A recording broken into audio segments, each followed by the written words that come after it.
So we are resuming. Break से पहले हम लिटरल रूल और गोल्डन रूल पर बात कर रहे थे। लिटरल रूल बात करता है बेटा डिक्शनरी मीनिंग्स पर, जबकि गोल्डन रूल ये कहता है बेटा, गोल्डन रूल ये कहता है कि अगर लॉ एब्सर्ड हो रहा हो तो court has the power to change the words और its meaning. As I discussed earlier कि गोल्डन रूल के मुताबिक अगर लॉ एब्सर्ड हो रहा होगा तो कोर्ट वर्ड्स को और उनके मीनिंग्स को क्या कर देगा बेटा, चेंज कर देगा। Okay, now there is one more rule which we call as mischief rule. Now what is mischief rule? बेटा गौर से सुनिएगा।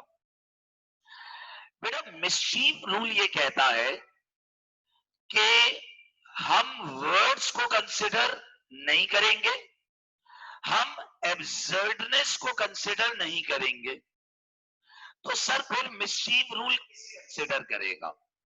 बेटा मिस्चीफ रूल ये कहता है कि हम पर्पस ऑफ लॉ को देखेंगे कि उस लॉ को बनाने के पीछे पार्लियामेंट का क्या पर्पस था या वो क्या ऑब्जेक्टिव अचीव करना चाह रहे थे। पार्लियामेंट का क्या पर्पस था और बेटा पार्लियामेंट क्या ऑब्जेक्टिव अचीव करना चाह रही थी। देखिए प्लीज गौर से सुने, लॉ किसने बनाया? पार्लियामेंट ने। बेटा लॉ किसने बनाया? पार्लियामेंट ने। उस लॉ को अप्लाई किसने करना है? कोर्ट ने। लॉ बनाया पार्लियामेंट ने, उस लॉ को अप्लाई करना है किसने? कोर्ट ने। तो जब लॉ पार्लियामेंट ने बनाया और लॉ अप्लाई कोर्ट ने करना है तो there will be a problem of interpretation. There will be a problem of interpretation, क्योंकि कोर्ट ये कहती है कि हम लॉ को इंटरप्रेट करते हुए किस रूल को यूज करें, ये हमारे लिए एक रियल डिफिकल्टी है। बेटा कभी कभार कोर्ट लॉ को इंटरप्रेट करते हुए सिंपल ऑर्डिनरी डिक्शनरी मीनिंग्स का इस्तेमाल करती है। किनका इस्तेमाल करती है?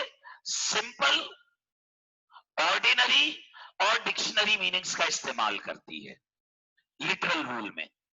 अच्छा, जब कोर्ट लिटरल रूल को फॉलो करेगी तो वो इस बात को इग्नोर कर देगी कि लॉ एब्सर्ड हो रहा है या नहीं हो रहा, क्योंकि लिटरल रूल तो बस डिक्शनरी मीनिंग को मानता है। लिटरल रूल तो सिर्फ किसे मानता है बेटा?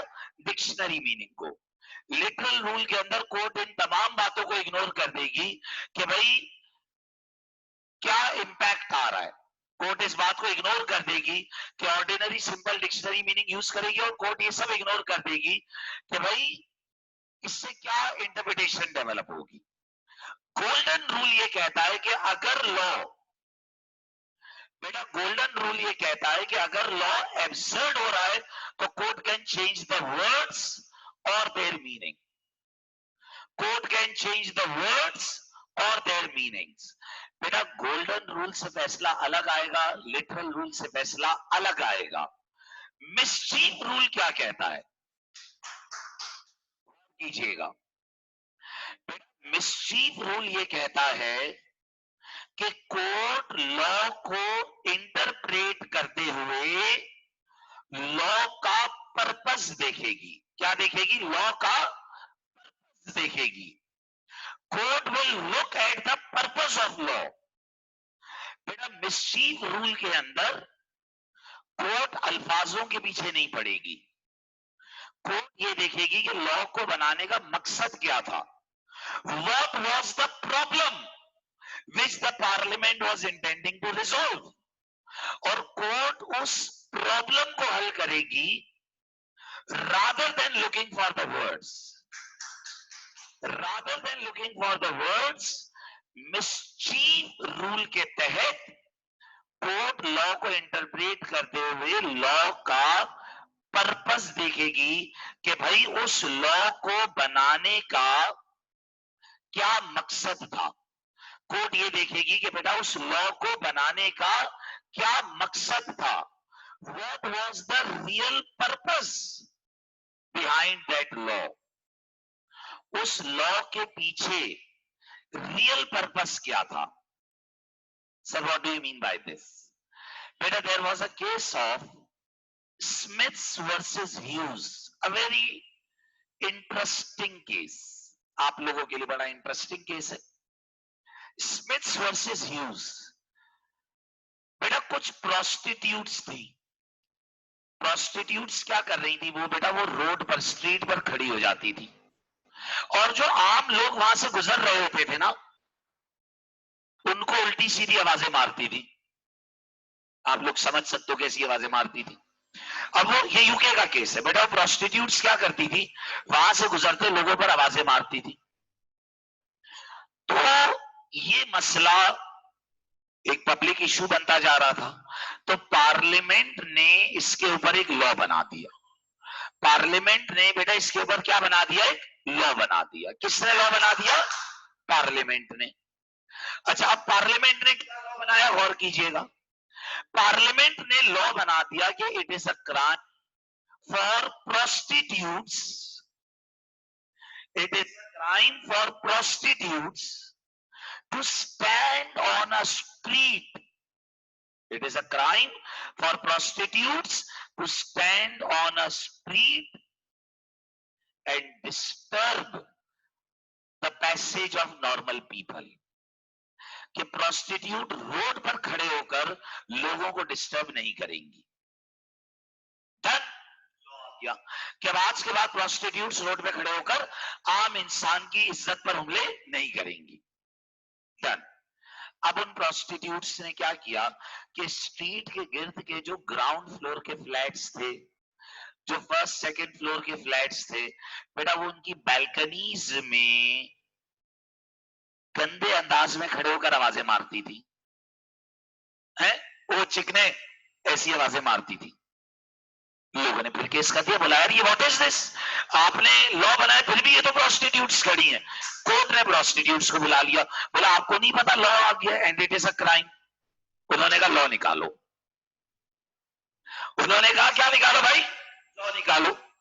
लॉ में लिखा था it is a crime for prostitutes to stand on a street. It is a crime for prostitutes to stand on a street and disturb a passage of normal people. बोला कौन जालिम कहता है कि हम स्ट्रीट पर खड़े हैं? हम तो अपने घरों की बैल्कनीज में खड़े हैं, ग्राउंड फ्लोर के घरों के आधे दरवाजे खुले छोड़ के है, और लोगों को इंड्यूस करते थे, छेड़ती थी। मामला कोर्ट आ गया। Let's apply literal rule. Let's apply literal rule. Ground floor के घर में खड़े रहना या घर की बैल्कनी में खड़े रहना is no way a street. ये स्ट्रीट तो नहीं है। Golden rule. बेटा हम अपने घर की बालकनी में खड़े हैं, इसमें एब्सर्डनेस क्या है? The court applied mischief rule, and mischief rule says that court will look at the purpose of law. बेटा इस लॉ का पर्पस स्ट्रीट या बैल्कनी ये नहीं था। इस लॉ का पर्पस ये था कि कोई भी प्रोस्टिट्यूट रोड पर खड़े होकर एक आम इंसान के पैसेज को डिस्टर्ब ना करे। एक आम इंसान के पैसेज को डिस्टर्ब ना करे। ये लॉ का पर्पस था। Don't look at the words, look at the purpose of law. Law का पर्पस क्या था? तो बेटा लॉ का पर्पस ये था कि कोई भी प्रोस्टिट्यूट आम इंसान को तंग ना करे। नहीं समझ आई बात? लिटरल रूल कहता है ordinary, simple and dictionary meaning. Golden rule कहता है कि अगर लॉ एब्सर्ड हो गया तो court has the power to change words और देयर मीनिंग। मिसचीफ रूल क्या कहता है? कि court will look at the purpose. Court will look at the purpose of law. Purpose of law क्या था बेटा? पर्पस ऑफ लॉ ये था कि आम इंसान का पैसेज, उसका गुजरना मुश्किल ना हो जाए। Court will look at the purpose of law. Purpose of law ये है कि आम इंसान का गुजरना मुश्किल ना हो जाए। सो बेटा, if we follow literal rule, we follow ordinary, simple and dictionary meaning. If we follow golden rule, we look at absurdness. If we follow chief rule, we look at the purpose of law. बेटा देखिए, एक बात को समझें कि court कब कौन सा रूल लगाएगी। बेटा एक बात को समझें कि कोर्ट कब कौन सा रूल लगाएगी, this will have an impact on the decision. जब कोर्ट रूल चेंज करेगी तो याद रखिएगा फैसला भी बदल जाएगा। लिटरल रूल के तहत फैसले अलग आएंगे, गोल्डन रूल के तहत फैसले अलग आएंगे, मिसचीफ रूल जो पर्पस ऑफ लॉ की बात करता है उसके तहत फैसले अलग आएंगे, और कॉन्टेक्सचुअल रूल ये कहता है कि कोर्ट लॉ को इंटरप्रेट करते हुए केस के कॉन्टेक्स्ट को देखेगी। कोर्ट लॉ को इंटरप्रेट करते हुए किसे देखेगी बेटा? केस के कॉन्टेक्स्ट को देखेगी। What do you mean by context of the case? What do you mean by context of the case? बेटा कोर्ट ये देखेगी कि वो केस किन हालात में हुआ है। बेटा बात को समझिएगा, मैंने अगले को मारा क्योंकि वो मुझे प्रोवोक कर रहा था। मैंने अगले को मारा क्योंकि वो मुझे क्या कर रहा था? प्रोवोक कर रहा था। तो क्या ये मारना जायज है या नहीं है? बेटा now we have to look at the context of the case कि उसने कितना प्रोवोक करा और मैंने उसे कितना मारा।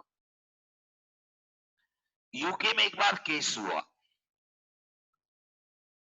एक बंदा था वो अपनी बीवी को मुसलसल ताने देता रहता था कि यू आर यूजलेस, तुमसे शादी करके मैंने गलती कर ली, I have wasted my life. ऐसे ताने वो मुसलसल मारता रहता था। किसे? अपनी बीवी को। जब बीवी बेचारी उसकी बड़ी खिदमतें करती थी लेकिन फिर भी वो ये ताने मारता था। एक दिन बीवी ने उसके लिए बड़ा अच्छा खाना बनाया, उसको खाना लेकर गई तो शौहर ने उसे बहुत डांटा, बोला ये कोई खाना है, ये है वो, और उसको बड़ा प्रोवोक किया कि तुम ऐसी हो ऐसी हो। उसने उठा के फ्राई पैन शौहर के सर पे दे दिया, जो बर्तन था उस सर पे मार दिया। शौहर ने केस कर दिया अटेम्प्ट टू मर्डर का, कि बीवी ने मुझे मर्डर करने की कोशिश करी है। The case came to court, case आ गया कोर्ट में। Contextual rule, contextual rule. Look at the context of the case. Look at the context of the case. क्या ये आपके अटेम्प्ट टू मर्डर है? यस सर, उसने उसको मारने की कोशिश करी। No, look at the context of the case. बेटा वो उसे प्रोवोक भी तो कर रहा है। मैं इसकी मिसाल ऐसे दूं कि एक बंदा है छोटे कद का है, मैं बोलो छोटू छोटू छोटू छोटू छोटू, एक दिन दिमाग घुमा, पत्थर उठा के मार दिया उसने। तो हमने कहा देखिए सर इसने हमें मारा। तो कोर्ट ने कहा तुम उसको क्यों छेड़ रहे थे, तुम उसे प्रोवोक क्यों कर रहे थे? Context of the case. Sometimes while interpreting the law, sometimes while interpreting the law, court looks at dictionary meanings. Sometimes court changes the words because the law gets absurd. Because the law gets absurd. Sometimes court goes for purpose of the law, and sometimes court looks at the context of the case. Because these are the different rules which court of law uses while interpreting the law. These are the different rules which court uses while interpreting the law. बेटा हर बार अलग अलग फैसला आएगा, पहले ये याद रखना। और कब कौन सा रूल लगाना है ये कोर्ट की मर्जी है। स्टैट्यूटरी इंटरप्रिटेशन, बेटा लॉ किसने बनाया? पार्लियामेंट ने। बेटा लॉ किसने बनाया? पार्लियामेंट ने। ये लॉ अप्लाई किसने करना है? कोर्ट ने। लॉ बनाया है पार्लियामेंट ने, अप्लाई करना है कोर्ट ने। तो जब कोर्ट लॉ को इंटरप्रेट करती है, जब कोर्ट लॉ को इंटरप्रेट करती है, तो कोर्ट लिटरल रूल फॉलो करती है, the dictionary meanings. Sometimes court changes the words and their meanings due to absurdness. Sometimes court looks at the purpose of law, and sometimes the court looks at the context of the case. These all rules, these all rules will give different interpretations. These all rules will give different interpretations when court uses them. बेटा ये चारों rules हैं जिनका court इस्तेमाल करती है when court has to interpret the law. बेटा when court has to interpret the law. बेटा जब कोर्ट को लॉ इंटरप्रेट करना होता है तो कोर्ट इन रूल्स को यूज करती है while interpreting. Court uses literal rule, court uses dictionary rule, court uses literal rule, court uses golden rule to avoid absurdness. Court looks at the purpose of law, and sometimes court looks at the context of the case. Sir कब कौन सा rule follow करना है बेटा याद रखेगा, it is on discretion of the जज। ये जज की मर्जी है, ये जज की मर्जी है कि उसे कब कौन सा रूल फॉलो करना है। It is the choice of a जज कि वो डिसाइड करता है कि मैं कब कौन सा रूल फॉलो करूंगा। बेटा इन रूल्स के अलावा कोर्ट के पास कुछ असम्पशंस है जिनका वो इस्तेमाल करती है। बेटा कोर्ट के पास कुछ असम्पशंस हैं जिनका वो इस्तेमाल करती है। बेटा उन असम्पशंस को हम कहते हैं प्रीजम्पशंस। कोर्ट के पास क्या है बेटा? कुछ असम्पशंस हैं जिनका वो इस्तेमाल करती है व्हाइल इंटरप्रेटिंग द लॉ, जिन्हें हम क्या कहते हैं? प्रीजम्पशंस। ये भी कोर्ट को लॉ इंटरप्रेट करने में हेल्प करती है। व्हाई? बेटा कोर्ट इन प्रीजम्पशंस को इस्तेमाल करके लॉ इंटरप्रेट करेगा। बेटा कोर्ट इन प्रीजम्पशंस को इस्तेमाल करके लॉ इंटरप्रेट करेगा। कौन? कोर्ट। बेटा कोर्ट इन प्रीजम्पशंस को इस्तेमाल करके लॉ इंटरप्रेट करेगा अगर अगर अगर अगर कोर्ट को ऐसा लगता है, बेटा गौर से सुनिएगा, कोर्ट इन प्रीजम्पशंस को इस्तेमाल करके लॉ को इंटरप्रेट करेगा अगर कोर्ट को ऐसा लगता है कि इस मसले पर लॉ साइलेंट है। मैं फिर रिपीट कर रहा हूं बेटा, अगर किसी भी मसले पर लॉ साइलेंट होगा तो कोर्ट लॉ को इंटरप्रेट करते हुए प्रीजम्पशंस का इस्तेमाल करेगा। मैं फिर रिपीट कर रहा हूं, कोर्ट लॉ को इंटरप्रेट करते हुए प्रीजम्पशंस का इस्तेमाल करेगा अगर किसी मसले पर लॉ क्या होगा? साइलेंट होगा। Again again, presumptions are the assumptions of court which help in interpretation of law, which help in interpretation of law when parliament is silent on an issue. Law के किसी मसले पर अगर पार्लियामेंट का law silent हो तो court इन assumptions का इस्तेमाल करता है। कोर्ट इन assumptions का इस्तेमाल करता है। Presumptions are not used. If presumptions are not used, then court will get stuck. Stuck का माने फंस जाएगी court. Then court will get stuck when parliamentary law is silent. Repeat. हम क्या पढ़ रहे हैं? Statutory interpretation. लॉ बनाया किसने? पार्लियामेंट ने। अप्लाई किसने करना है? कोर्ट ने। जब कोर्ट इस लॉ को अप्लाई करती है तो उसे इंटरप्रिटेशन का मसला आता है। जब कोर्ट इस लॉ को अप्लाई करती है तो कोर्ट को इंटरप्रिटेशन का मसला आता है। अब इंटरप्रिटेशन में कोर्ट कभी लिटरल रूल का इस्तेमाल करती है, कभी गोल्डन रूल का, कभी मिसचीफ रूल का, कभी कॉन्टेक्चुअल रूल का। इनके अलावा कोर्ट कुछ अजम्पशंस का इस्तेमाल करती है। इनके अलावा कोर्ट कुछ अजम्पशंस का इस्तेमाल करती है। अजम्पशंस कब इस्तेमाल होती हैं बेटा? जब किसी मसले पर पार्लियामेंट का लॉ साइलेंट होता है।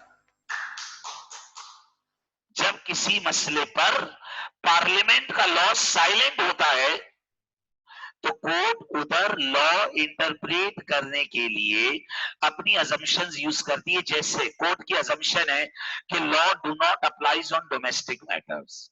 बेटा घरेलू मामलात पर लॉ अप्लाई नहीं होता, ये कोर्ट की अजम्पशन है। कोर्ट ये अजम्पशन इस्तेमाल करती है हर उस जगह जहां लॉ में ये ना लिखा हो कि ये लॉ घरेलू मामलात पर लगेगा। बेटा ये कोर्ट की अजम्पशन है कि लॉ घरेलू मामलात पर, हस्बैंड ने वाइफ से वादा किया, माँ बाप ने बच्चों से वादा किया, ये कोर्ट की अजम्पशन है कि लॉ घरेलू मामलात पर अप्लाई नहीं होगा।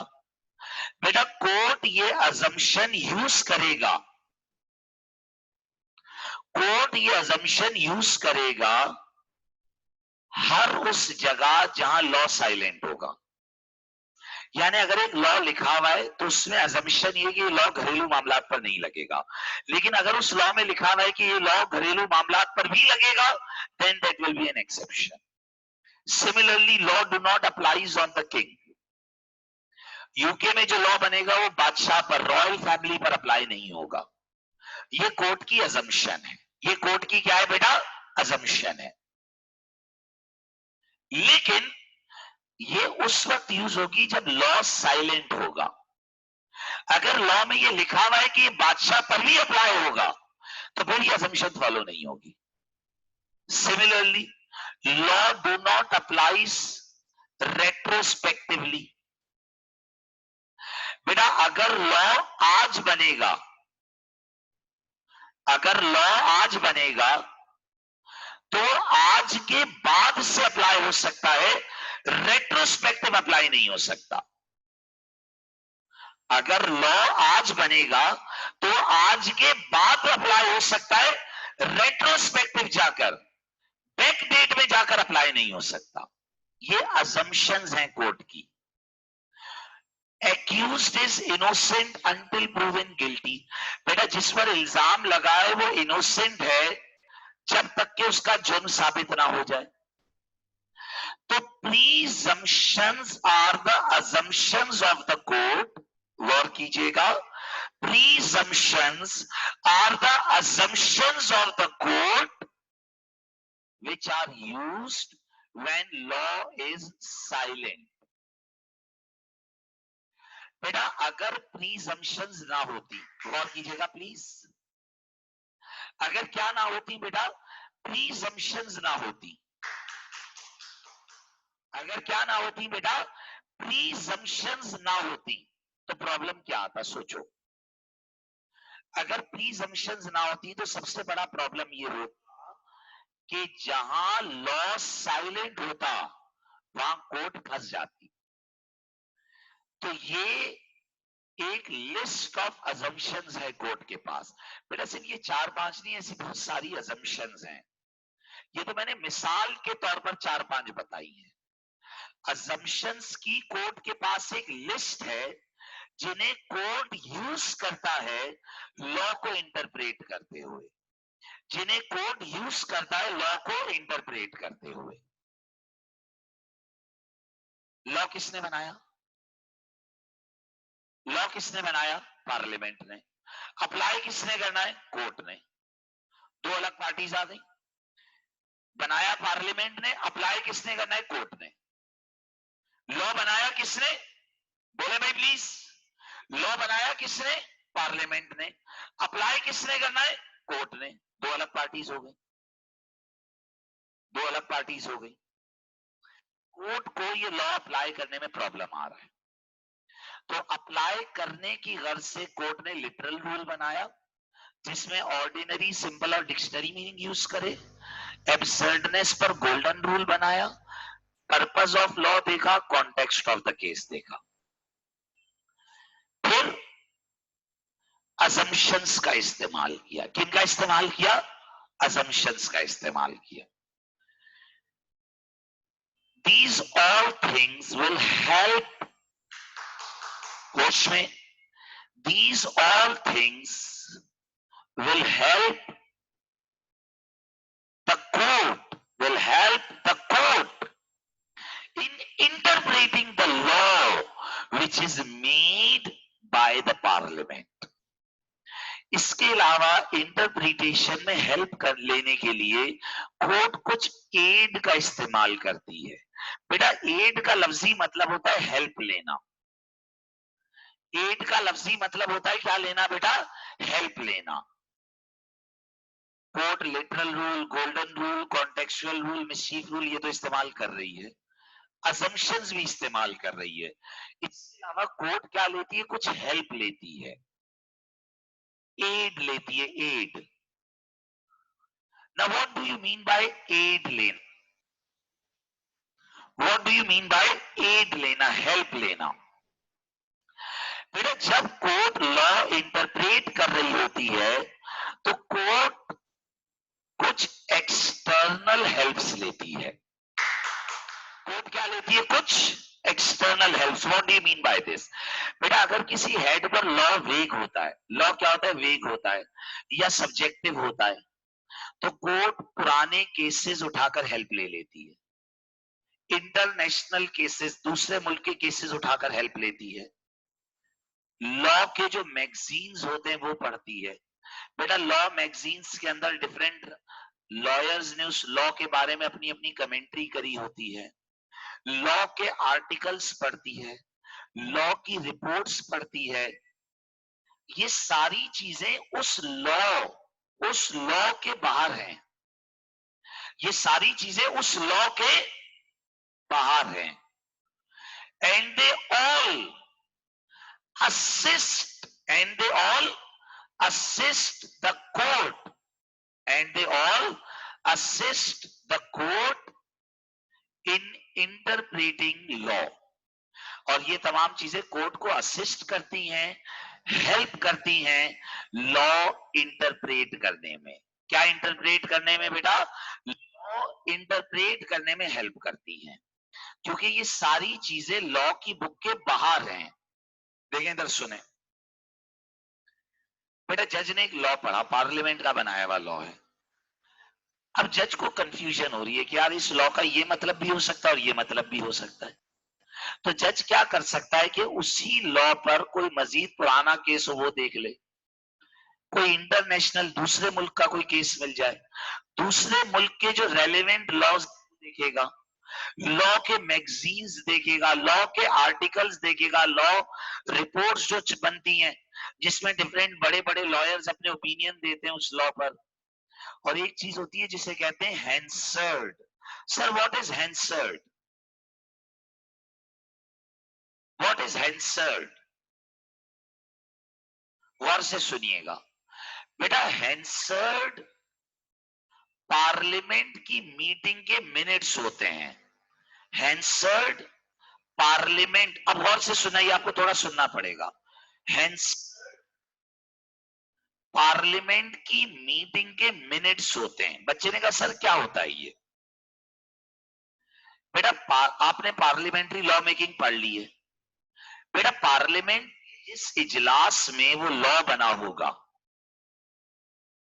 पार्लियामेंट की जिस मीटिंग में वो क्या बना होगा? लॉ बना होगा, यकीनी तौर पर उस मीटिंग में उस लॉ के ऊपर डिबेट हुई होगी। उस लॉ के ऊपर, बोलो मेरे साथ बोलो बेटा, पार्लियामेंट की जिस मीटिंग में लॉ बना होगा, यकीनी तौर पर पार्लियामेंट की मीटिंग में उस लॉ के ऊपर क्या हुई होगी बेटा? डिबेट हुई होगी। क्या हुई होगी बेटा? डिबेट हुई होगी, आर्ग्यूमेंट हुआ होगा, बहस हुई होगी। तो कोर्ट ये करती है, सुनना। अच्छा बेटा, पार्लियामेंट में जो भी डिबेट होती है ना वो लिखी जाती है। यानी पार्लियामेंट में बैठे हुए कुछ लोगों का काम होता है कि पूरी टाइप कर लेते हैं, लिख लेते हैं कि किसने क्या बोला, किसने क्या बोला। ऑडियो रिकॉर्ड भी होती है और फिर लिखी भी होती है। ये इस बात का एविडेंस होता है कि किसने उस वक्त क्या बोला था, ताकि कल को कोई ये ना बोल दे कि मैंने तो ये नहीं बोला था। यानी हर मेंबर ऑफ पार्लियामेंट की बहस लिखी हुई है। अब सुनिएगा, कोर्ट लॉ को इंटरप्रेट करते हुए, कोर्ट कोर्ट लॉ को क्या करते हुए, बोलो बेटा, कोर्ट लॉ को क्या करते हुए, इंटरप्रेट करते हुए केसेस देखेगी, इंटरनेशनल केसेस देखेगी, इंटरनेशनल लॉज देखेगी, लॉ के मैगजीन पढ़ेगी, लॉ के आर्टिकल पढ़ेगी, रिपोर्ट्स पढ़ेगी, और पार्लियामेंट की जिस मीटिंग में, पार्लियामेंट की जिस मीटिंग में उस लॉ को बनाया गया था, उस मीटिंग की डिबेट जाकर पड़ेगी कि उस दिन क्या बातचीत हुई थी, कि उस दिन क्या बातचीत हुई थी। सर वो डिबेट या वो मिनट्स पढ़ने से क्या फायदा होगा बेटा? उससे फायदा ये होगा कि कोर्ट को ये समझ आ जाएगा कि किस लॉ के पीछे पार्लियामेंट की क्या लॉजिक थी, किस लॉ के पीछे पार्लियामेंट की क्या लॉजिक थी। बात को समझना बेटा। कर क्या रहे, लॉ को इंटरप्रेट कर रही है कोर्ट, उसके लिए कोर्ट क्या ले रही है, हेल्प ले रही है। एक्सट्रिंसिक यानी किताब के बाहर से हेल्प ले रही है। पुराने cases, international cases, international laws, magazine, article, Hansard. Hansard क्या होता है कि पार्लियामेंट की जिस मीटिंग में, पार्लियामेंट की जिस मीटिंग में ये लॉ बना था, गौर कीजिएगा, पार्लियामेंट की जिस मीटिंग में ये लॉ बना था, उस मीटिंग के मिनट्स को जाकर पढ़ेगी तो कोर्ट को ये पता चलेगा कि उस लॉ को बनाने के पीछे क्या डिबेट या क्या आर्ग्यूमेंट हुआ था। तो कोर्ट को उस लॉ का रियल पर्पस समझ आ जाएगा। देखो बेटा, पार्लियामेंट में जो भी बहस हुई सब तो लॉ नहीं बन गया ना, लॉ तो फाइनल आउटकम है। तो पार्लियामेंट की जब आप वो बहस पढ़ोगे तो you will understand the law in much better manner. So these are the extrinsic aid which help the court in interpreting the law, but they are not part of book of law. And then there is intrinsic add.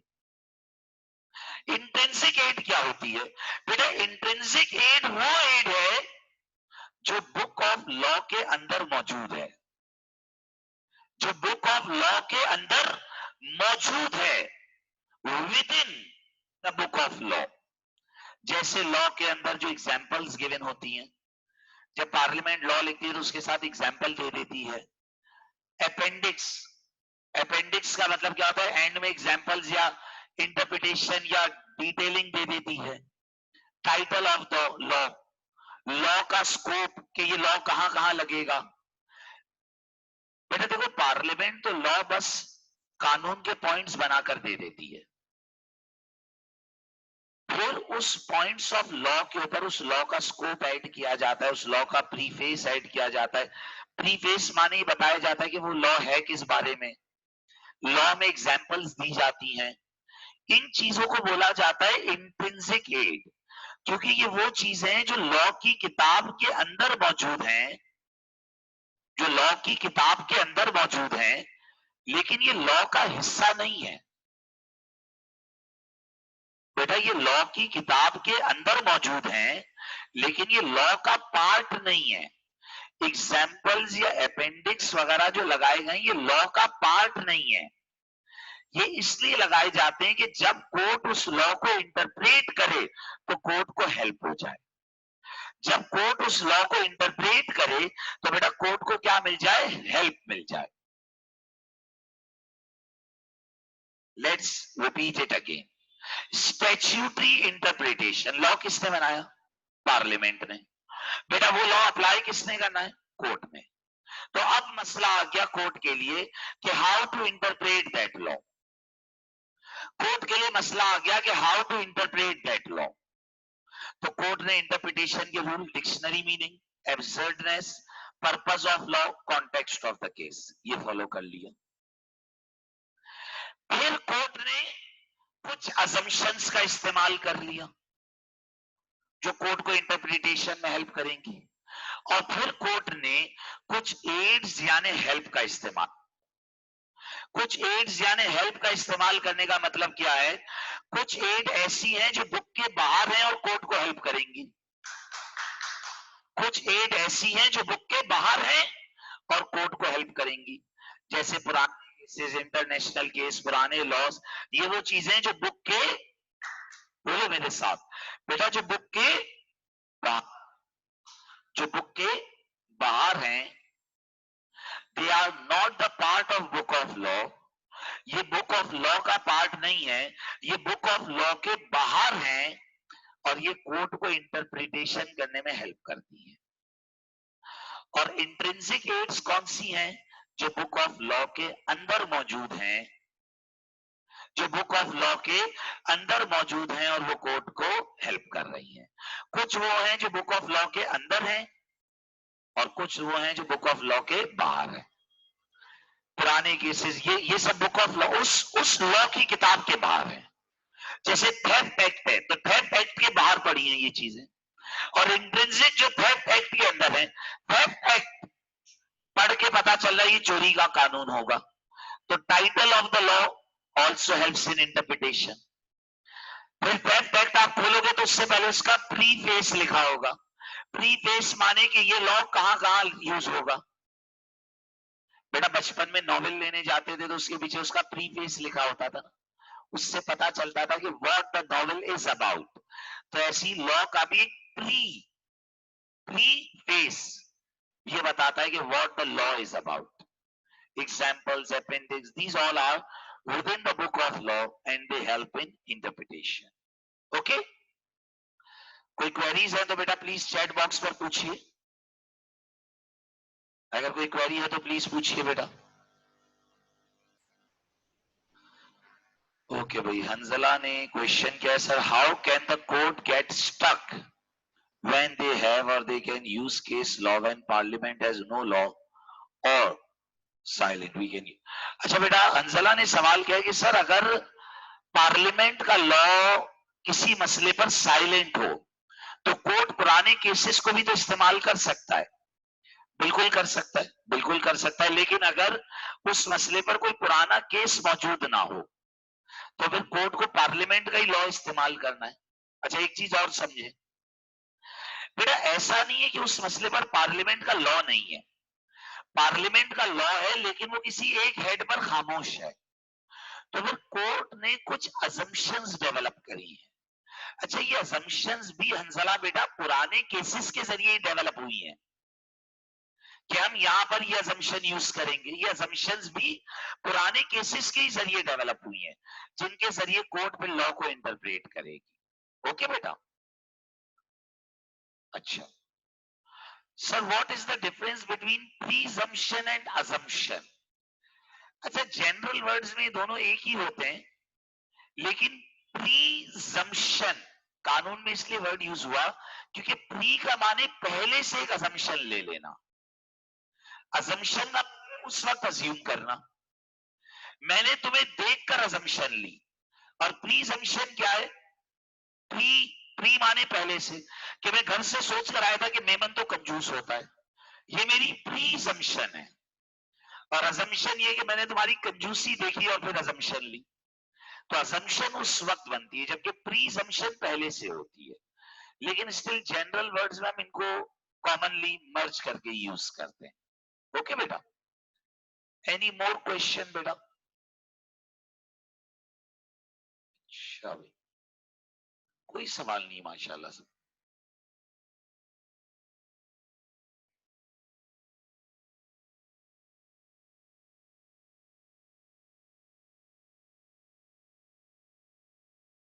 कोई और सवाल हो तो बेटा please पूछ लीजिए।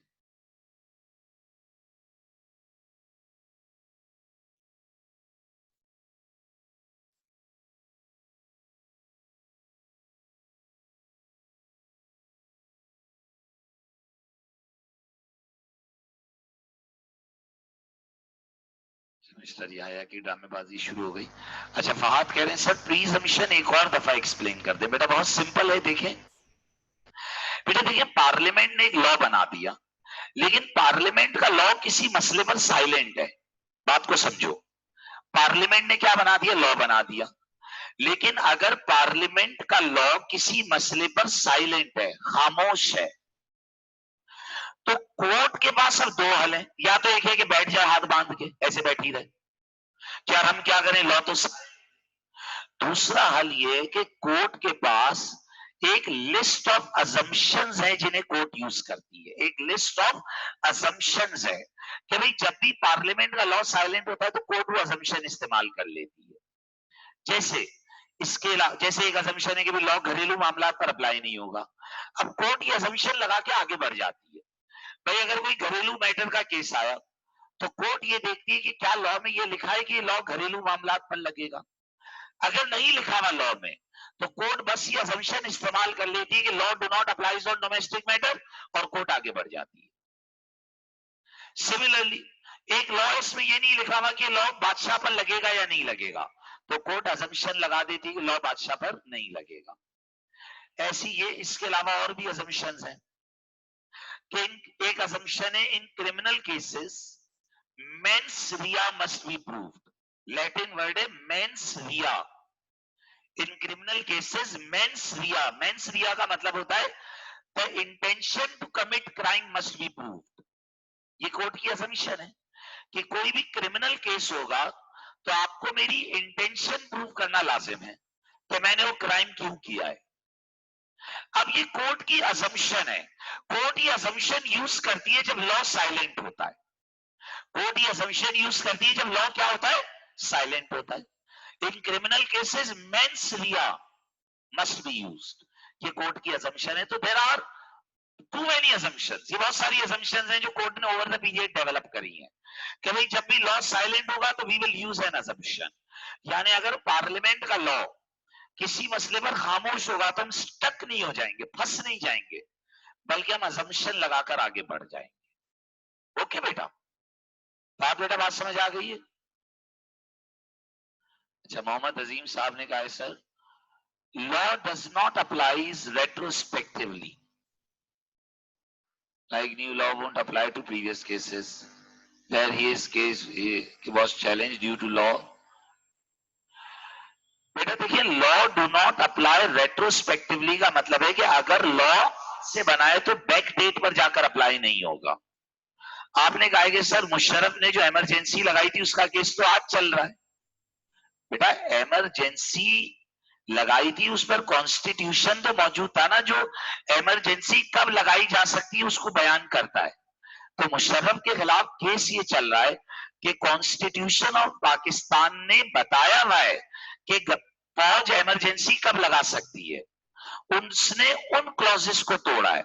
और constitution of Pakistan Musharraf की इमरजेंसी लगाने के बाद नहीं बना, कॉन्स्टिट्यूशन ऑफ पाकिस्तान तो 71 72 में बन गया था। मुशर्रफ ने इमरजेंसी तो 1999 में लगाई है। Law do not apply retrospectively का मतलब कि जैसे अगर एक लॉ 2004 में बना होता तो वो 1999 पर जाकर अप्लाई नहीं हो सकता। जो लॉ आज से बनेगा वो आज के बाद से अप्लाई होगा। ये कोर्ट की असम्पशन है। लेकिन एक्सेप्शनल केसेस में अगर पार्लियामेंट ये कह दे कि ये लॉ बैक डेट से लगेगा तो बैक डेट से लगेगा, लेकिन अगर लॉ साइलेंट है तो ये असम्पशन है कि वो लॉ बैक डेट से जाकर अप्लाई नहीं होगा। ओके बेटा, चले भाई, और कोई सवाल बेटा किसी बच्चे का? मेरा ख्याल है आप तमाम लोगों को चीजें समझ आ रही हैं। देखिए बेटा, मैं बार बार एक बात कहूंगा, आप लोग ऑनलाइन पढ़ रहे हो, आप लोगों की रिस्पॉन्सिबिलिटी बहुत ज्यादा है। ये नोट्स मैं आप लोगों को पीडीएफ भी भेज दूंगा, बट आप लोग कैंपस आए, फोटोकॉपी शॉप, बुक शॉप खुली हुई है, नोट्स लें और बेटा घर पर नोट्स से साथ साथ पढ़ें और बीपीबी की बुक की रीडिंग साथ साथ करें। अगर आप लोग साथ साथ घर पर बुक रीडिंग नहीं करेंगे तो you will simply waste your efforts, आप अपने एफर्ट्स जाया कर रहे हैं। चलें बेटा, अब बात आगे बढ़ाते हैं। अब हमारे पास बेटा लीगल सिस्टम जो पहले 10 मार्क्स हैं उनमें हमारे पास हमने ये पढ़ लिया कि लॉ कैसे बना, कॉमन लॉ, इक्विटी लॉ। अगर किसी बच्चे ने कल छुट्टी मारी थी तो बेटा वो रिकॉर्डिंग ले लेना मुझसे कल की क्लास की। कॉमन लॉ इक्विटी लॉ पढ़ा, पार्लियामेंट्री लॉ मेकिंग पढ़ा, डेलीगेटेड लेजिस्लेशन पढ़ा, हमने स्टैट्यूटरी इंटरप्रिटेशन आज कंप्लीट कर लिया।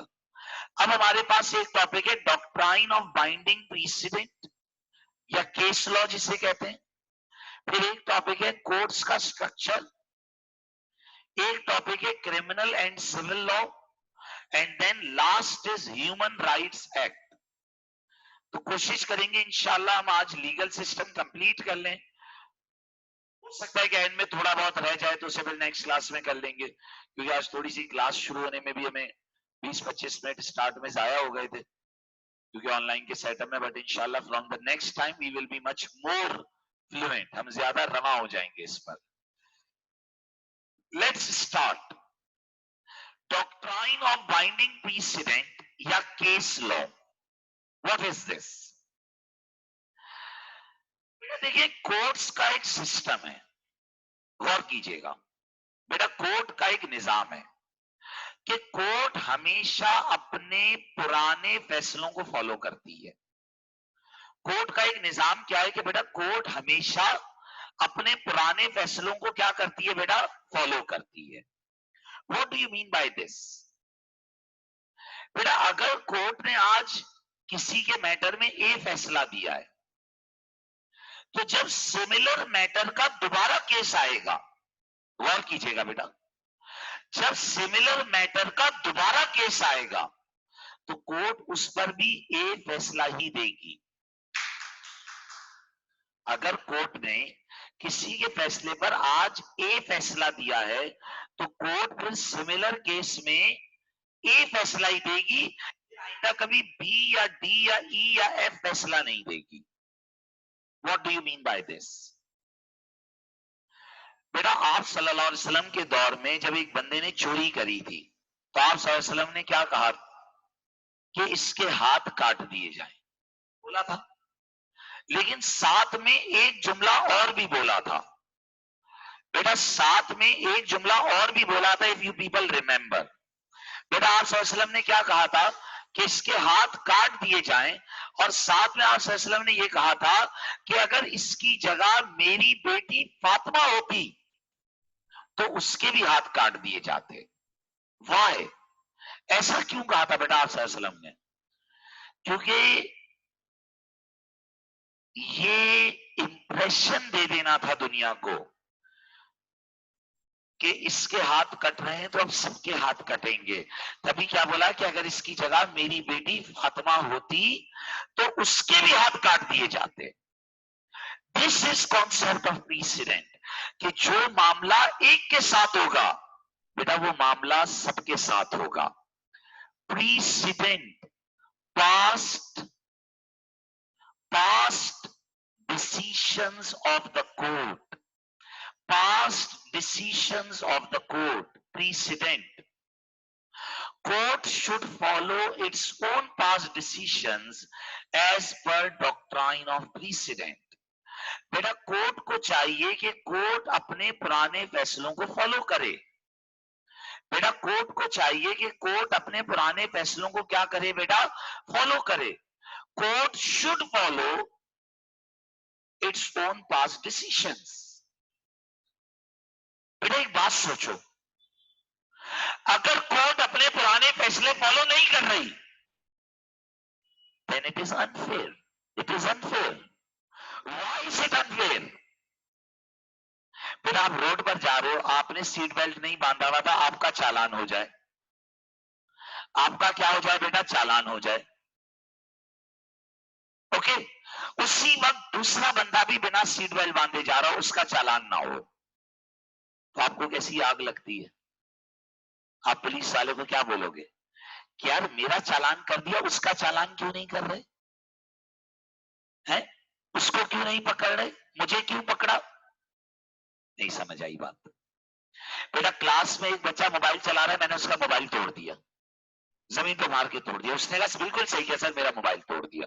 लेकिन अब किसी और ने मोबाइल चलाया तो उसका भी मोबाइल तोड़ना। सिर्फ मेरा मोबाइल नहीं टूटेगा, अब सबका टूटेगा।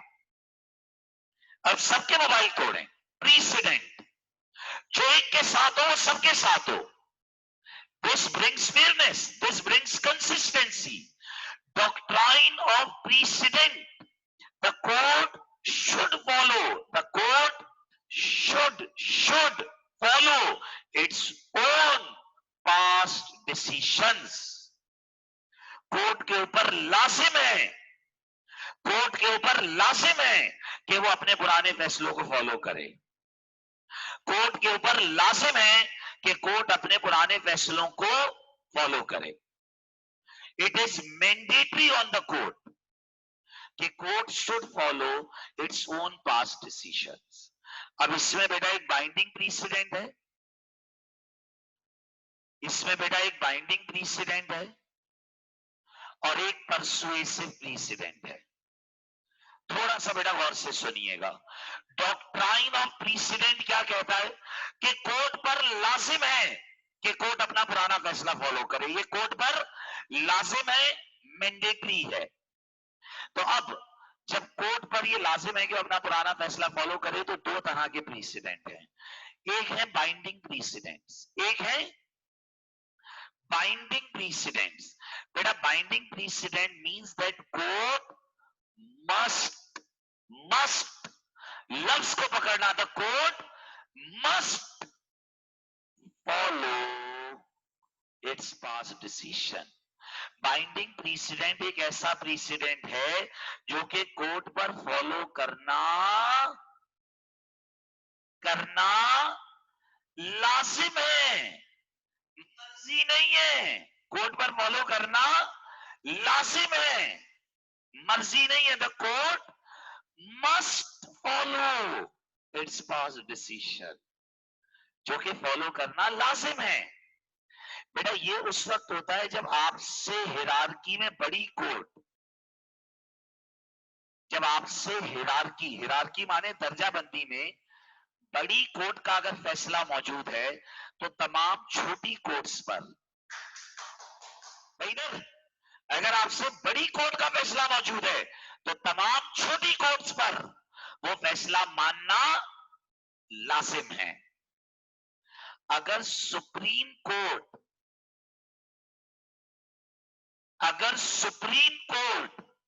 एक मसले पर फैसला दे चुकी है तो उस मसले पर आज के बाद वही फैसला फॉलो होगा। अगर सुप्रीम कोर्ट एक मसले पर एक फैसला दे चुकी है तो आज के बाद तमाम कोर्ट्स ने वही फैसला फॉलो करना है। अगर सुप्रीम कोर्ट एक मसले पर एक फैसला दे चुकी है तो आज के बाद बेटा वही फैसला तमाम कोर्ट्स ने यूज करना है। यानी बेटा अब कोई कोर्ट उसके अलावा कोई और फैसला नहीं दे सकेगी। Binding precedent means that court must follow its past decisions. अच्छा बेटा आप सुनिएगा, सर फैसले से यहां मुराद क्या है? कोर्ट तो पार्लियामेंट का लॉ मानती है। What do you mean bye फैसला? बेटा आप एक बात सोचें, एक मसले पर पार्लियामेंट का लॉ मौजूद है। भाई प्लीज थोड़ा कंसंट्रेट करना है बेटा। एक मसले पर क्या मौजूद है? पार्लियामेंट का लॉ मौजूद है। उस पार्लियामेंट के लॉ पर लिटरल रूल भी लग सकता है, उस पर गोल्डन रूल भी लग सकता है, उस पर मिसचीफ रूल भी लग सकता है, उस पर कॉन्टेक्चुअल रूल भी लग सकता है, उस पर एड भी लग सकती है। बात सुना भाई? अब सुनना, अगर एक लॉ की एक इंटरप्रिटेशन सुप्रीम कोर्ट ने दे दी है, अगर एक लॉ की एक इंटरप्रिटेशन किसने दे दी है? सुप्रीम कोर्ट ने दे दी है, तो फिर वो इंटरप्रिटेशन बाकी तमाम कोर्ट्स के लिए मानना लाजिम है। नहीं समझ आई बात? बेटा अगर एक मसले पर सुप्रीम कोर्ट फैसला दे चुकी है तो जब सुप्रीम कोर्ट ने उस मसले पर अपना एक डिसीजन दिया है तो सुप्रीम कोर्ट के डिसीजन से हुआ क्या? गौर करना, सुप्रीम कोर्ट के डिसीजन से क्या हुआ? बेटा सुप्रीम कोर्ट के डिसीजन से मेरे भाई हुआ ये, सुप्रीम कोर्ट के डिसीजन से मेरे भाई ये हो गया कि अब उस लॉ की एक इंटरप्रिटेशन डिफाइन हो गई है। उस लॉ की अब क्या डिफाइन हो गई है बेटा? एक इंटरप्रिटेशन डिफाइन हो गई है फॉर एवर, हमेशा के लिए वो उस लॉ की एक इंटरप्रिटेशन आ गई है। और अब कोर्ट पर लाजिम है कि वो हमेशा के लिए उन्हीं इंटरप्रिटेशंस को इस्तेमाल करेगी और अब अपनी कोई नई इंटरप्रिटेशन नहीं लगा सकती। This is binding precedent. And what is persuasive precedent?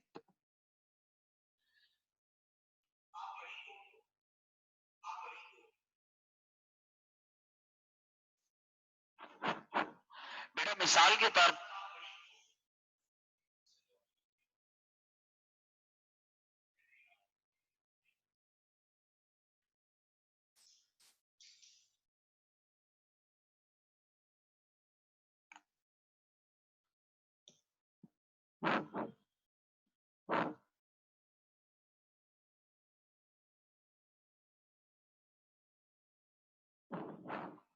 Sorry बेटा, मिसाल के तौर पर अगर आप बड़ी कोर्ट हो और एक मसले पर छोटी कोर्ट का फैसला मौजूद है।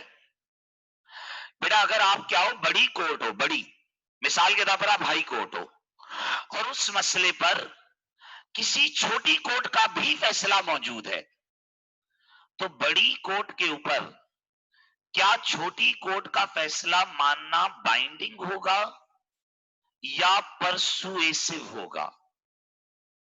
बाइंडिंग होगा या परसुएसिव होगा? तो जवाब मिला छोटी कोर्ट के ऊपर वो फैसला मानना परसुएसिव होगा। अच्छा बेटा देखो, ये मैंने हिरार्की लिखी हुई है। एक कोर्ट है मैजिस्ट्रेट कोर्ट, जो सबसे छोटी कोर्ट है यूके की। मैजिस्ट्रेट कोर्ट के बाद यूके में दो कोर्ट हैं, काउंटी कोर्ट और क्राउन कोर्ट। बेटा क्राउन कोर्ट डील करती है क्रिमिनल मैटर्स से और काउंटी कोर्ट डील करती है सिविल मैटर्स से। फिर यूके के अंदर है बेटा हाई कोर्ट। हाई कोर्ट के बाद है court of appeal. Court of appeal के बाद है सुप्रीम कोर्ट और फिर है यूरोपियन कोर्ट ऑफ जस्टिस। ये यूके की कोर्ट की हिरार्की है। हिरार्की माने स्ट्रक्चर है। Magistrate court, county and crown court, high court, court of appeal, supreme court and European court of justice. मेरा सवाल बहुत गौर से सुनना। आप हाई कोर्ट हो, मिसाल के तौर पर आज केस चल रहा है बेटा किधर? हाई कोर्ट में चल रहा है। मिसाल के तौर पर आज केस चल रहा है बेटा किधर? हाई कोर्ट में। ओके, उस मसले पर सुप्रीम कोर्ट का एक प्रीसिडेंट मौजूद है। उस मसले पर किसका प्रीसिडेंट मौजूद है? सुप्रीम कोर्ट का प्रीसिडेंट मौजूद है। आज आप किधर हो? हाई कोर्ट में। हाई कोर्ट के लिए सुप्रीम कोर्ट का प्रीसिडेंट बाइंडिंग होगा या परसुएसिव होगा? जी भाई, बाइंडिंग होगा या परसुएसिव होगा? तो बेटा याद रखिएगा, हाई कोर्ट के ऊपर सुप्रीम कोर्ट का फैसला बाइंडिंग होगा, क्योंकि सुप्रीम कोर्ट उससे हिरार्की में बड़ा कोर्ट है। उससे हिरार्की बड़ा कोर्ट है। तो बेटा अगर आपसे हिरार्की में बड़ा कोर्ट है, जिधर केस चल रहा है, तो वो आप पर मानना लाजिम है। वो आप पर मानना लाजिम है। लेकिन अगर आपसे छोटे कोर्ट का फैसला मौजूद है, आपसे, अच्छा मिसाल के तौर पर हाई कोर्ट में केस चल रहा है और मैजिस्ट्रेट कोर्ट का फैसला मौजूद है, तो मैजिस्ट्रेट कोर्ट क्या हमारे लिए बाइंडिंग होगी? बेटा हाई कोर्ट बड़ी कोर्ट है, मैजिस्ट्रेट छोटी है, तो मैजिस्ट्रेट कोर्ट का फैसला हम पर बाइंडिंग नहीं होगा, बल्कि क्या होगा बेटा? परसुएसिव होगा। What is the meaning of persuasive? कि अगर मान लिया तो सही है और नहीं माना तो it's not a big deal. मान लिया तो सही और नहीं माना तो कोई मसला नहीं है। परसुएसिव प्रीसिडेंट, बेटा परसुएसिव प्रीसिडेंट का मतलब है आपसे छोटी कोर्ट का फैसला। परसुएसिव प्रीसिडेंट का मतलब है आपसे छोटी कोर्ट का फैसला। और बाइंडिंग प्रीसिडेंट आपसे बड़ी कोर्ट का फैसला। सिमिलरली इंटरनेशनल कोर्ट का फैसला भी हम पर बाइंडिंग नहीं है, क्योंकि बेटा हम यूके में सिर्फ यूके की कोर्ट के फैसले मानते हैं और यूरोपियन कोर्ट को मानते हैं। इसके अलावा हम किसी और को मानने के लिए पाबंद नहीं है। इसके अलावा हम किसी और को मानने के पाबंद नहीं। अगर हमने मानना है, हमारी मर्जी है। Persuasive which may be followed. What is may be followed? मान लिया सही है, और नहीं माना तो बुरा मत मानिएगा। बाइंडिंग तो लाजिम है ना, बुरा मान जाएंगे। परसुएसिव मान लिया तो सही है, नहीं माना तो कोई मसला नहीं है। Court lower in hierarchy, international courts, and the third one is obiter dicta. Third one is obiter dicta of a decision. बच्चे ने कहा sir what is obiter dicta? Obiter dicta क्या होता है? What is obiter dicta? आइए जरा गौर से, obiter dicta क्या होता है इस पर बात कर रहा हूं। बेटा कोर्ट में जब फैसला दिया जाता है ना, तो 3 टुकड़ों में होता है। गौर कीजिएगा प्लीज। बेटा जब कोर्ट फैसला देती है ना, तो कोर्ट का फैसला कितने टुकड़ों में होता है? 3 टुकड़ों में होता है। पार्ट 1 जिसे कहा जाता है स्पेसिफिक पार्ट, जिसमें जज ये बताता है कि कौन जीत गया और कौन हार गया। जैसे जज फैसला देगा कि भाई after considering all facts mister याया has been successful and mister Daniyal is unsuccessful. Specific part, ये जीत गया ये हार गया। सेकंड पार्ट जिसे कहते हैं रेशो डिसेंडाए। क्या कहते हैं? Ratio decidendi. What is ratio decidendi? बेटा रेशो डिसेंडाए के अंदर जज ये बताता है कि अगर मैंने इसे सक्सेसफुल और इसे फेलियर बोला है, तो मैंने ऐसा क्यों बोला है, मैंने ऐसा क्यों बोला है, मेरे पास ऐसा कहने की क्या लॉजिक है। रेशो डिसेंडाए में वो दर हकीकत बताता है कि मैंने क्या लॉ यूज किया है और मैंने उस लॉ के पीछे क्या इंटरप्रिटेशन यूज करी है। स्पेसिफिक पार्ट में तो बस वो ये बताता है कि ये जीत गया और ये हार गया। रेशो डिसेंडाए में वो ये बताता है कि मैंने फैसले के पीछे क्या लॉ यूज किया है और उस लॉ की क्या इंटरप्रिटेशन एडॉप्ट करी है।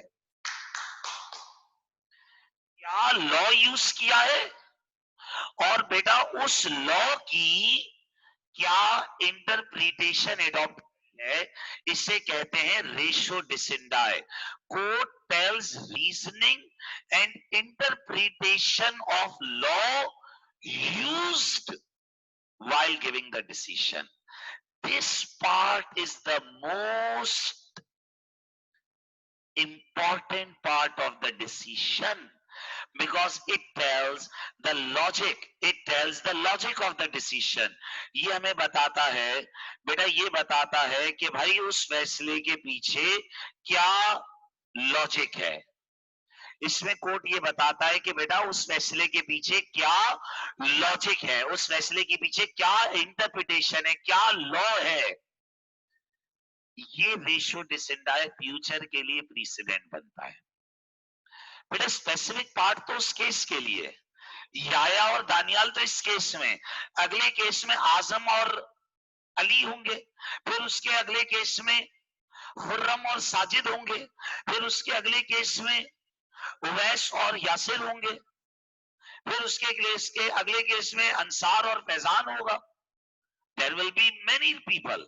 स्पेसिफिक पार्ट तो उस केस के लिए है ना, लेकिन जो असल पार्ट है that is the ratio decidendi, in which the court tells that what is the reason, what is the logic, what is the law, what is the interpretation which they have used while reaching the decision, and that ratio decidendi will become the precedent for the future. वो ratio decidendi future में काम आएगा.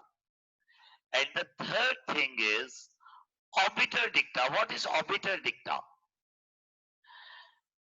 बेटा orbiter डिक्टा hypothetical statements हैं। Orbiter डिक्टा क्या है बेटा? Hypothetical statements हैं जो जज बोलता है ताकि उसका फैसला लोगों के लिए अंडरस्टैंड करना आसान हो जाए। ऑर्बिटर डिक्टा वो हाइपोथेटिकल स्टेटमेंट्स हैं जो जज बोलता है ताकि उसका फैसला बेटा लोगों के लिए बोल समझना आसान हो जाए। लेकिन एक बात याद रखिएगा बेटा, जो ऑर्बिटर डिक्टा होता है ना, वो फर्जी बातें हैं। जज अपनी तरफ से फर्जी बातें करता है, हाइपोथेटिकल बातें करता है ताकि उसका फैसला लोगों के लिए ज्यादा अंडरस्टैंडेबल हो, लोगों के लिए समझने में आसान हो जाए। बेटा जज ने स्पेसिफिक पार्ट दिया जिसमें उसने बताया कौन जीत गया कौन हार गया। दूसरा हिस्सा है रेशियो डिसिडाई, जिसमें उसने फैसले के पीछे यूज किया हुआ लॉ और उस लॉ की इंटरप्रिटेशन बयान करी। जिसमें उसने फैसले के पीछे यूज किया हुआ लॉ और उस लॉ की क्या बयान करी बेटा? इंटरप्रिटेशन बयान करी। इसे कहते हैं ratio decidendi, the reasoning behind the law. क्या कहते हैं? Ratio decidendi, the reasoning behind the law, जिसमें जज ये बताता है कि मैंने ये फैसला क्यों दिया है। और ऑर्बिटर डिक्टा में तो हाइपोथेटिकल वो फर्जी बातें करता है कि अगर यहां ये हो जाता तो मैं ये कहता, अगर यहां ये होता, अगर अगर मगर अगर ये अगर वो अगर ये तो जज जज ऐसी अपनी डिबेट कर रहा है। लेकिन बेटा ये डिबेट भी तो जज ने करी है ना। ये डिबेट भी करी किसने? जज ने। तो कहा यह जाता है कि ऑर्बिटर डिक्टा परसुएसिव प्रीसिडेंट है। ऑर्बिटर डिक्टा फॉलो कर लो तो सही है, ना करो तो कोई मसला नहीं है। जैसे बेटा किसी मसले पर सुप्रीम कोर्ट ने एक ऑर्बिटर डिक्टा दिया है। ऑर्बिटर डिक्टा का मतलब क्या है? सुप्रीम कोर्ट ने अपनी अदर स्पीच में कुछ बातें बोली हैं।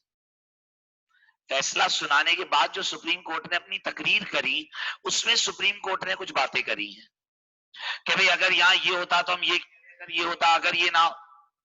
ये जो ऑर्बिटर डिक्टा सुप्रीम कोर्ट कहती है या कोई भी कोर्ट कहती है, ये बाइंडिंग तो नहीं है, ये बाइंडिंग तो नहीं है, लेकिन इसे हम परसुएसिव में रखते हैं कि फॉलो कर लें तो सही है, ना करें तो कोई मसला नहीं है। लेकिन जो असल पार्ट है वो रेशियो डिसिडाई है। Ratio decidendi is the most important part of the decision. This will become binding precedent if decision is of a higher court. अगर बड़ी कोर्ट का फैसला है तो रेशियो डिसिडाई, अगर बड़ी कोर्ट का फैसला है तो ratio डिसिडाई will become the binding precedent। अगर बड़ी कोर्ट का है, नॉट नेसेसरी। हर बार बड़ी कोर्ट ही तो फैसला दे रही ना बेटा। अगर छोटी कोर्ट का रेशियो है, लोअर इन हिरार्की का रेशियो है, तो फिर वो बाइंडिंग नहीं है, वो परसुएसिव है। वो बाइंडिंग नहीं है, वो परसुएसिव है। So I want you all to concentrate on the screen. Precedent पुराने फैसले, court should follow its own past decisions. Binding बड़ी कोर्ट लाजिम। परसुएसिव मान लो तो सही है, ना मानो कोई मसला नहीं है। फैसले में स्पेसिफिक पार्ट होता है जिसमें कोर्ट ये बताती है कि कौन जीत गया और कौन हार गया। Ratio decidendi, what is ratio decidendi? Ratio decidendi जिसमें कोर्ट लॉ उसकी इंटरप्रिटेशन बताती है। This becomes the precedent for the future. Obiter dicta is hypothetical, that is not binding, it's persuasive. जी भाई, सवाल है मेरा आप लोगों से, आपके ख्याल में, आपके ख्याल में क्या प्रीसिडेंट का कॉन्सेप्ट एक अच्छा कॉन्सेप्ट है या एक बुरा कॉन्सेप्ट है? Let's discuss some advantages and the disadvantages. अगर कोर्ट प्रीसिडेंट फॉलो करे, यानी अगर कोर्ट अपने पुराने फैसले फॉलो करे, तो बेटा आपके ख्याल में इससे टाइम सेव हो जाएगा? क्योंकि कोर्ट जब अपना पुराना फैसला फॉलो करेगी तो this will save time, this will save litigation cost. What is litigation? Litigation cost, बेटा कोर्ट में केस लड़ने के पैसे बचेंगे. अच्छा, इसका क्या मतलब है लिटिगेशन कॉस्ट पैसे बचेंगे? बेटा जितना जल्दी फैसला आएगा उतने कम लॉयर्स को पैसे देने पड़ेंगे. जितना जल्दी फैसला आएगा लॉयर्स को उतने पैसे देने पड़ेंगे हमें. जितना अर्ली डिसीजन आ जाएगा, जितना अर्ली डिसीजन आ जाएगा, हमें लॉयर्स को उतने कम पैसे देने पड़ेंगे. जितना अर्ली डिसीजन आ जाएगा, हमें लॉयर्स को उतने कम पैसे देने पड़ेंगे. प्रीसिडेंट की वजह से फैसले जल्दी आते हैं. सबसे बड़ी बात मैं बोलूं, जब कोर्ट अपने पुराने फैसले फॉलो करेगी ना, तो लॉ फेयर हो जाएगा, लॉ फेयर हो जाएगा और कंसिस्टेंट हो जाएगा. बेटा इससे लॉ की रिस्पेक्ट लोगों के दिलों में बढ़ जाएगी, इससे लॉ की रिस्पेक्ट लोगों के दिलों में बढ़ जाएगी, क्योंकि लॉ फेयर एंड कंसिस्टेंट हो जाएगा, क्योंकि सबके साथ एक जैसा मामला हो रहा है. ओके बेटा, एक सेकंड रुकिएगा, मैं आ रहा हूं. कोई मीटिंग छोड़ के जाएगा नहीं.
सॉरी, रिज्यूम करते हैं बेटा. तो प्रीसिडेंट के कॉन्सेप्ट का सबसे बड़ा फायदा यह है कि कोर्ट का टाइम बच जाएगा. दूसरा फायदा, बेटा कोर्ट का टाइम क्यों बच रहा है? क्योंकि जाहिर है आप पुराना फैसला फॉलो कर लोगे तो कोर्ट को डिसीजन लेने में उतना ज्यादा वक्त नहीं लगाना पड़ेगा. लिटिगेशन कॉस्ट, लॉयर्स के पैसे बच रहे हैं. फेयरनेस एंड कंसिस्टेंसी आ रही है. भाई जो एक बंदे के साथ हुआ वो सबके साथ होगा, तो जो एक के साथ हुआ बेटा वो सबके साथ होगा. तो this will make the law fair, this will make the law fair and consistent. कि बेटा जो एक के साथ हो रहा है, जो एक के साथ हो रहा है वो सबके साथ होगा, तो आपको रोने की कोई जरूरत नहीं है. This makes the law fair and consistent. Plus बेटा अब कितने केसेस में पार्टीज को कोर्ट आने की जरूरत ही नहीं पड़ेगी, क्योंकि आपका लॉयर, क्योंकि आपका लॉयर आपको सॉल्यूशन एडवाइस कर देगा. आपका लॉयर आपको क्या एडवाइस कर देगा बेटा? सॉल्यूशन एडवाइस कर देगा कि सर इन दिस केस आप ये कर लें. अच्छा, what do you mean bye solution advice कर देगा? बेटा आपका लॉयर आपको एडवाइस कर देगा कि सर पुराने केस में ये फैसला आया था, तो मोस्ट प्रोबेबली आपके केस में भी यही फैसला आएगा। भाई आप एक बात सोचो ना बेटा, अब अगर दो पार्टीज का आपस में फटा होगा, अब अगर दो पार्टीज का आपस में फटा होगा, तो वो अपने वकील के पास जाकर पता है क्या पूछेंगी कि यार माजी में क्या फैसला आया था। तो जो माजी का फैसला होगा मोस्ट प्रोबेबली वही फैसला आपके साथ भी होगा। Time is save, litigation cost is save, fairness and consistency. Okay, then law books get updated regularly. बेटा जैसे जैसे नए फैसले आते जा रहे हैं, लॉ की किताब रेगुलरली अपडेट होती जा रही है। बेटा जैसे जैसे नए फैसले आते जा रहे हैं, जो लॉ की किताब है बेटा वो रेगुलरली क्या होती जाएगी, अपडेट होती जाएगी। Law books get updated regularly as.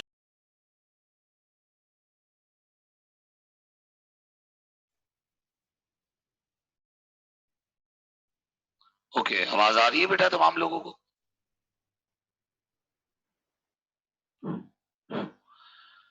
Okay, resume कर रहे हैं, थोड़ा सा इंटरनेट का इशू आ गया था। एनीवेज, तो बेटा law book gets updated regularly, हम इस पर बात कर रहे हैं। Now what do you mean by law book gets updated regularly?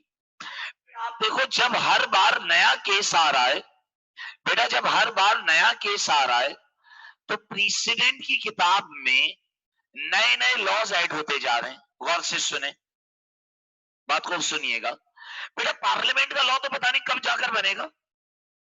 आप एक बात सोचो, बेटा पार्लियामेंट का लॉ तो पता नहीं कब जाकर बनेगा। अगर पार्लियामेंट 2 साल बाद लॉ बनाएगी, तो क्या 2 साल तक हम लॉस के बिना रहेंगे? नहीं बेटा, कोर्ट के पास केसेस आ रहे हैं और कोर्ट उन केसेस के ऊपर फैसले देता जा रहा है। जैसे जैसे नए नए फैसले आते जा रहे हैं, याद रखिएगा बेटा जो लॉ की किताब है वो रेगुलरली क्या होती जा रही है बेटा, अपडेट होती जा रही है। Every new case will update the book of law and then precedent creates a fear of wrong act. बेटा ये जो पुराने फैसले आएंगे ना, ये लोगों के दिलों में गलत काम से दूर रहने का डर पैदा करेंगे। क्या बोला बेटा मैंने? गलत काम से दूर रहने का डर पैदा करेंगे। क्योंकि अगर ये प्रीसिडेंट ना होना, तो लोगों के दिलों में गलत काम का डर नहीं होगा। ये प्रीसिडेंट्स लोगों के दिलों में गलत काम करने का क्या पैदा करेंगे बेटा, डर पैदा करेंगे कि उन्हें गलत काम नहीं करना है। जैसे सऊदी अरब में कोई चोरी नहीं करता, क्योंकि चोरी करेगा हाथ काट देंगे, मजाक नहीं करते, ठक काट देते, खत्म। नॉल पीस ऑफ फियर, बंदे को डर लगता है भाई। बोला यार वो खतरनाक बोल के उनकी पास प्रैक्टिस, पुराने केसेस देखो ना, हाथ काट देते हैं, हाथ काट के बाद में पूछते हैं क्या चोरी किया था। पहले साबित हो गया कि चोरी करिए, फिर उसके बाद ठक गए हाथ, तो बात ही बाद में करेंगे भाई। इट क्रिएट्स अ फियर, डर पैदा होता है। सिंगापुर, अगर आपके पास ड्रग्स हो, आपको फांसी दे देंगे, और इसमें वो बहस नहीं करते, इसमें वो बात नहीं करते, खत्म, हैंग टू डेथ। एक बार एक ऑस्ट्रेलियन सिटीजन के पास ड्रग्स थे, ऑस्ट्रेलिया का प्राइम मिनिस्टर आया कि भाई छोड़ दो, क्योंकि ऑस्ट्रेलिया में सजाए मौत नहीं होती, हैंग टू डेथ नहीं होती। मैंने कहा सर सवाल ही नहीं पैदा होता छोड़ने का, छोड़ने का तो सवाल ही नहीं पैदा होता, छोड़ कैसे दें? एक को छोड़ दिया हमारा प्रीसिडेंट खराब हो जाएगा, हैंड टू डेथ मार दिया, दिस क्रिएट्स अ फियर। और अपने मुल्क में प्रीसिडेंट क्या है कि कोई भी क्राइम कर लो छोड़ देते हैं। तो जब आप सख्त प्रीसिडेंट सेट करोगे तो this will create a fear, डर पैदा होगा लोगों में। What is precedent? Past decisions, court के पुराने फैसले। बाइंडिंग प्रीसिडेंट जो मानना लाजिम है, और परसुएसिव प्रीसिडेंट क्या है बेटा, कि जो मान लिया तो सही है और नहीं माना तो कोई प्रॉब्लम नहीं होगा।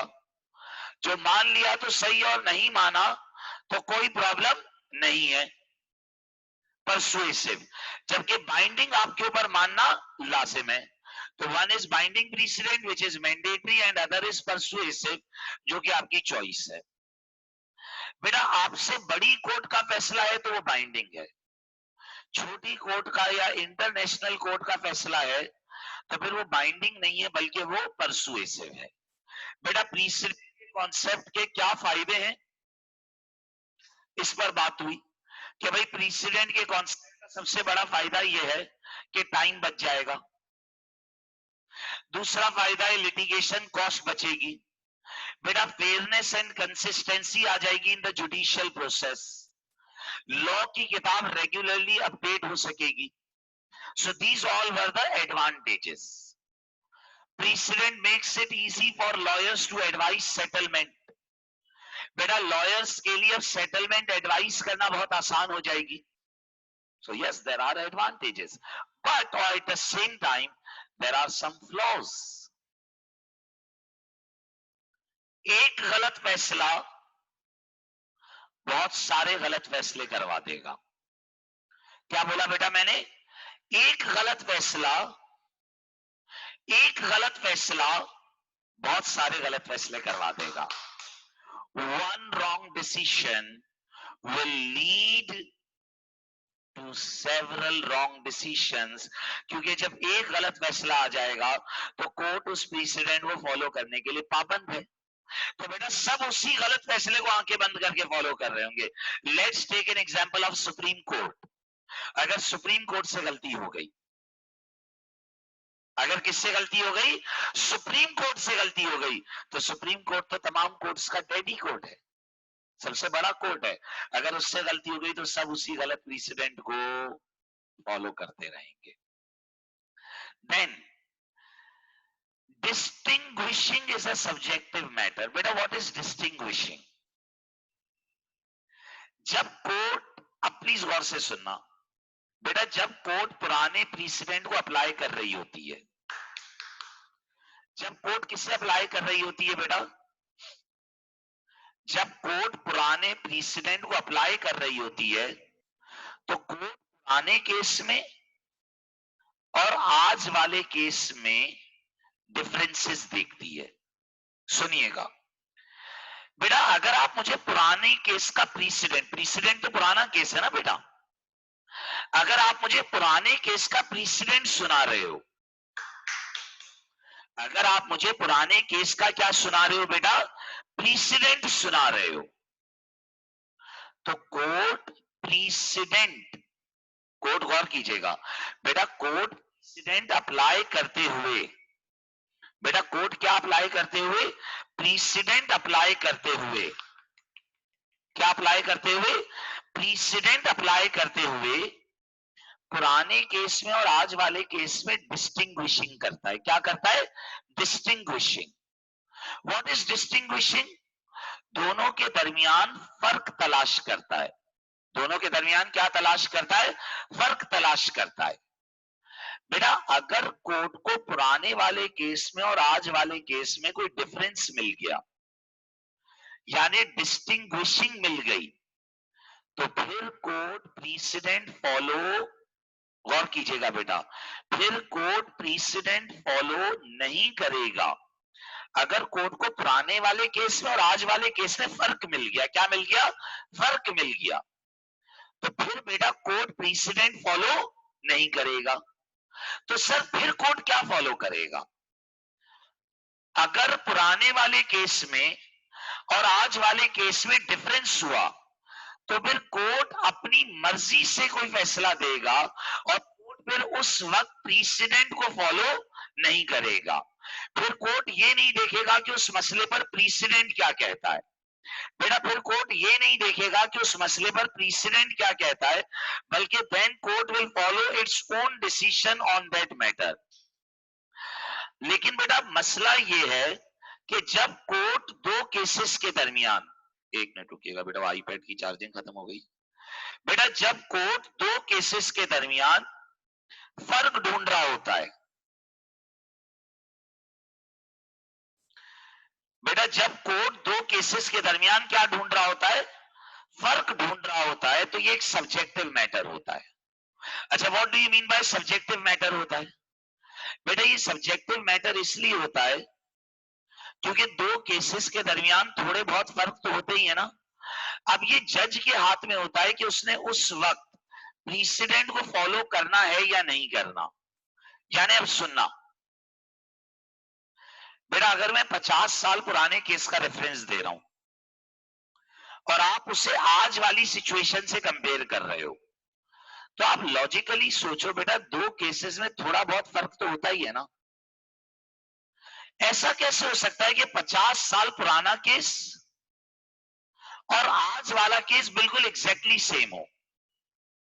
बेटा ऐसा कैसे हो सकता है कि 50 साल पुराना केस और आज वाला केस बिल्कुल एग्जैक्टली सेम हो? बेटा दो केसेस के दरमियान थोड़ा बहुत फर्क तो होता है।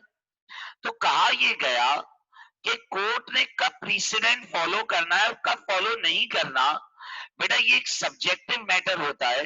क्योंकि अगर किसी जज ने प्रीसिडेंट अवॉइड करना है, अगर किसी जज ने क्या अवॉइड करना है बेटा, प्रीसिडेंट अवॉइड करना है, तो he can do this by highlighting small differences. बेटा वो छोटे छोटे फर्कों को बड़ा फर्क बयान करके इग्नोर कर दे। रिपीट बेटा, प्रीसिडेंट का सबसे बड़ा नुकसान ये कि एक गलत फैसले से बहुत सारे गलत फैसले होंगे। दूसरा नुकसान, जब कोर्ट प्रीसिडेंट फॉलो करता है तो कोर्ट पुराने केस और आज वाले केस में फर्क देखता है। बेटा अगर दोनों केसेस में ज्यादा डिफरेंसेस होंगे, अगर दोनों केसेस में क्या होंगे बेटा, ज्यादा डिफरेंसेस होंगे, तो कोर्ट के पास ये पावर है कि कोर्ट ये कहे कि हम प्रीसिडेंट फॉलो नहीं कर रहे। कोर्ट के पास ये पावर है कि कोर्ट ये कहते हैं कि हम प्रीसिडेंट फॉलो नहीं कर रहे और अब हम इस मसले पर अपना नया डिसीजन देंगे। लेकिन कुछ लोग इसे क्रिटिसाइज करते हैं कि डिस्टिंग्विशिंग करना एक सब्जेक्टिव मैटर है। क्योंकि बेटा आप ऑब्वियसली सोचो, प्रीसिडेंट जिसकी फेवर में होता है उससे ऑलमोस्ट दोनों केस एक जैसे लगेंगे, और जिसके अगेंस्ट जा रहा होगा ना प्रीसिडेंट, वो तो बोलेगा सर बहुत फर्क है। तो ये एक मैटर ऑफ जजमेंट है कि कोर्ट ने कितने फर्क इग्नोर करने और कितने फर्क कंसिडर करने। बेटा दो केसेस में थोड़ा बहुत फर्क तो होता है ना। अब कोर्ट ने कब प्रीसिडेंट इग्नोर करना है और कब फॉलो करना है, ये जज के हाथ में पावर है, तो it is subjective. Number third, कुछ लोग क्रिटिसाइज करते हैं, बेटा कुछ लोग क्रिटिसाइज करते हैं कि due to concept of precedent, बेटा कुछ लोग क्रिटिसाइज करते हैं कि the concept of precedent is reactive approach. What is reactive approach? बेटा प्रीसिडेंट कब बनता है? पहले केस आता है फिर फैसला आता है। इसका मतलब हुआ कि प्रीसिडेंट केस आने के बाद बनता है। प्रीसिडेंट क्या है कि एक बार जो फैसला आ गया वो हमेशा फॉलो होगा। अच्छा बेटा, जो फैसला एक बार आ गया वो आगे हमेशा फॉलो होगा, तो आगे वालों को तो पता चल गया ना कि अब से ये होगा। लेकिन पहले वाले बंदे के साथ तो नाजायज हो गया ना। नहीं समझ आई बात? बेटा एक बच्चा मोबाइल यूज कर रहा था, मैंने उसका मोबाइल उठाया और जमीन पर दे दिया, और मैंने कहा अब अगर किसी ने यूज किया तो जैसे मैंने इसका मोबाइल तोड़ा है तुम सबके मोबाइल भी तोड़ूंगा। तो इस बच्चे ने कहा सर सबको तो पता है कि आइंदा मोबाइल टूटेगा, लेकिन मेरे केस में तो जुल्म हो गया ना। आपने लॉ मेरे केस के दौरान बनाया। This is reactive approach, this is reactive approach. बेटा लॉ पहले बनना चाहिए, जबकि प्रीसिडेंट क्या होता है, रिएक्टिव अप्रोच है। पहले केस आता है फिर लॉ आता है, पहले केस आता है फिर लॉ आता है। तो इसकी वजह से पहले बंदे के साथ नाजायज हो जाता है। एंड देन बेटा प्रीसिडेंट में चांसेस ऑफ एरर ज्यादा इसलिए भी होते हैं क्योंकि एक जज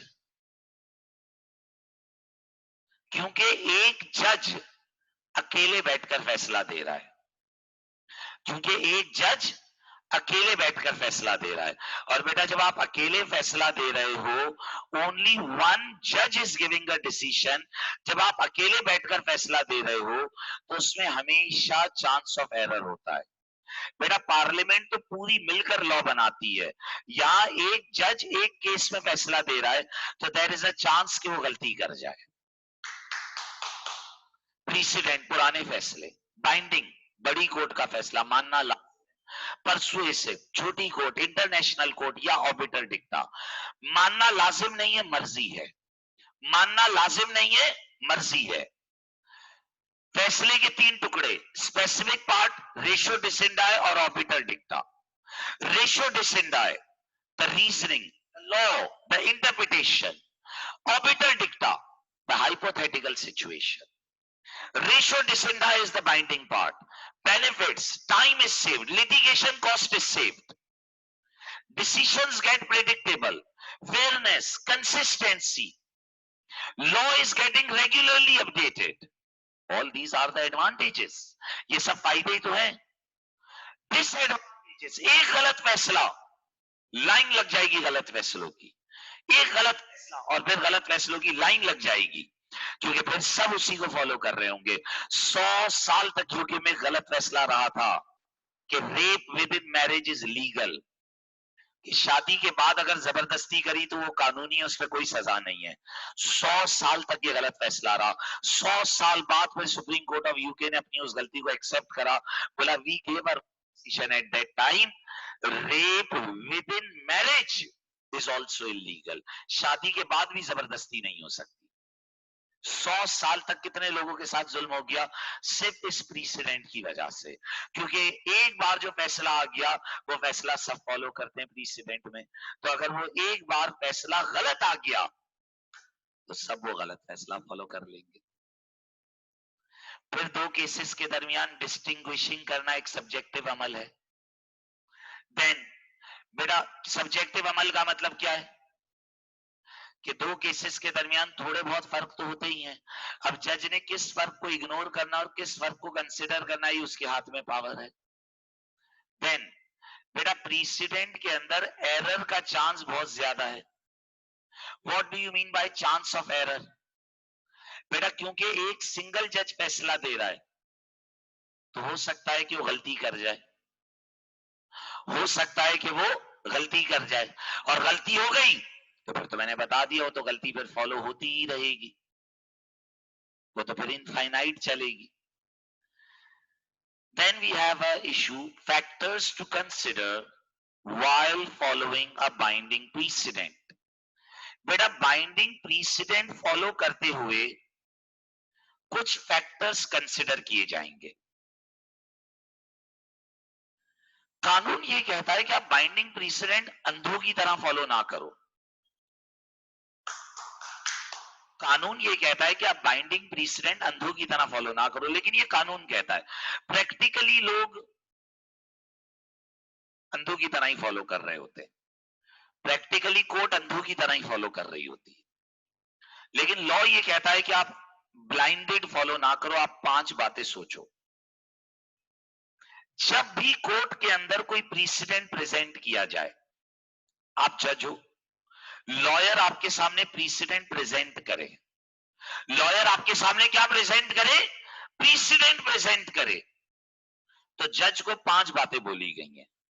नंबर 1, आप ये सोचो कि जिस वक्त का वो प्रीसिडेंट है, यानी जिस टाइम का वो फैसला है, क्या उस फैसले के बाद पार्लियामेंट ने कोई नया लॉ तो इशू नहीं कर दिया? क्योंकि अगर पार्लियामेंट कोई नया लॉ इशू कर चुकी है, क्योंकि पार्लियामेंट अगर कोई नया लॉ इशू कर चुकी है, तो फिर आपने वो प्रीसिडेंट फॉलो नहीं करना। अगर पार्लियामेंट कोई नया लॉ इशू कर चुकी है तो फिर आपने बेटा वो प्रीसिडेंट फॉलो नहीं करना। अगर पार्लियामेंट कोई नया लॉ, यानी बेटा अगर उस डेट के बाद कोई नया लॉ आ चुका है, तो अब नए लॉ की वजह से पुराने सारे प्रीसिडेंट कैंसिल हो जाएंगे। तो जब प्रीसिडेंट आए तो ये सोचेंगे कोई नया लॉ तो नहीं आ गया, ये सोचें कि उस फैसले के बाद कोई और नया फैसला तो नहीं आ चुका, क्योंकि अगर उसके बाद any new decision has over ruled, अगर कोई नया फैसला आ चुका है तो फिर आपने उस पुराने फैसले को फॉलो नहीं करना। अगर कोई नया फैसला आ चुका है तो आपने उस पुराने फैसले को फॉलो नहीं करना। नया प्रीसिडेंट, आप मुझे प्रीसिडेंट सुना रहे हो हाई कोर्ट का, और उस मसले पर हाई कोर्ट के बाद सुप्रीम कोर्ट का भी एक फैसला आ चुका है। उस मसले पर हाई कोर्ट के बाद सुप्रीम कोर्ट का भी फैसला आ चुका है, तो फिर हरगिज बेटा प्रीसिडेंट फॉलो नहीं करना है। Any new decision has over ruled that matter, any new decision, any new law has been introduced after that precedent. अगर कोई नया लॉ आ गया तो भी आपने प्रीसिडेंट फॉलो नहीं करना है। Number third, factual differences exist between two cases. पुराने केस और आज वाले केस में डिफरेंसेस मौजूद हैं।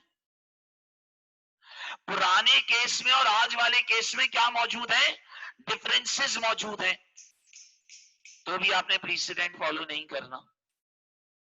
अगर पुराने केस में और आज वाले केस में डिफरेंसेस मौजूद हैं तो भी आपने प्रीसिडेंट फॉलो नहीं करना। अच्छा सर, अगर प्रीसिडेंट फॉलो नहीं करना तो क्या करना है ये तो बता दो। फिर आपने अपनी मर्जी से फैसला देना है। फिर आपने अपनी मर्जी से फैसला देना है। नंबर फोर्थ,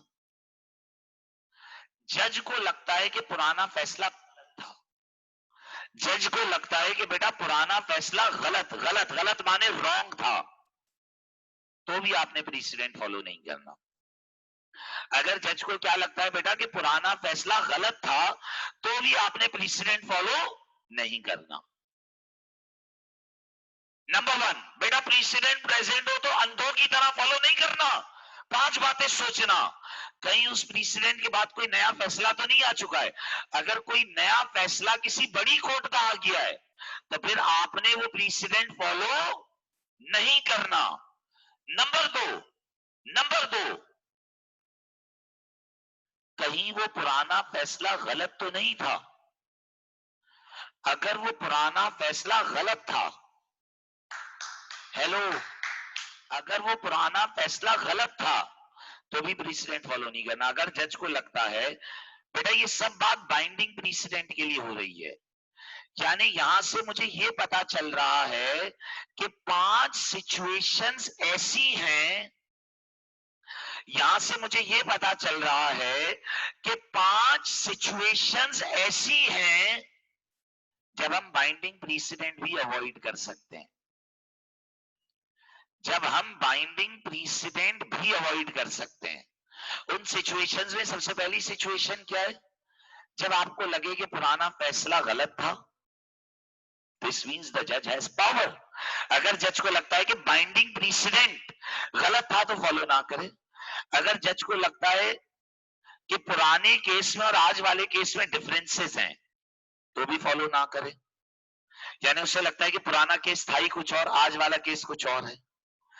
अगर उस फैसले के बाद कोई नया फैसला आ चुका है तो भी जज ने पुराना फैसला नहीं मानना। अगर उस फैसले के बाद कोई नया लॉ आ चुका है तो भी जज ने पुराना फैसला नहीं मानना। और अगर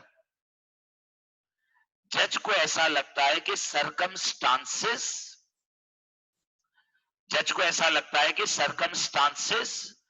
and environment has change too much, जज को ऐसा लगता है कि circumstances and environment has changed too much and it is better not to follow the precedent.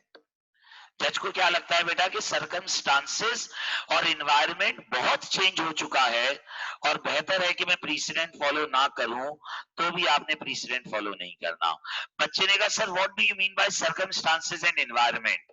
बेटा कभी कभार आप एक बात को समझो, बेटा पुराने जमाने के फैसले शायद आज के जमाने में कभी कभार वर्केबल नहीं भी होंगे, वर्केबल नहीं भी होंगे। उसकी एक बहुत बड़ी वजह यह भी है, उसकी एक बहुत बड़ी वजह यह भी है कि पुराना फैसला पुराने हालात के हिसाब से था। वो फैसला हो सकता है आज के हालात पर ना लगे। यानी अगर जज को लगता है कि बेहतर है कि मैं precedent, and it is better to ignore precedent, तो भी वो प्रीसिडेंट छोड़ सकता है। यानी इन फाइव सिचुएशंस जज के पास ये पावर है कि वो प्रीसिडेंट को छोड़ दे। सिचुएशन 1, जब उस प्रीसिडेंट के बाद नया फैसला आ चुका हो।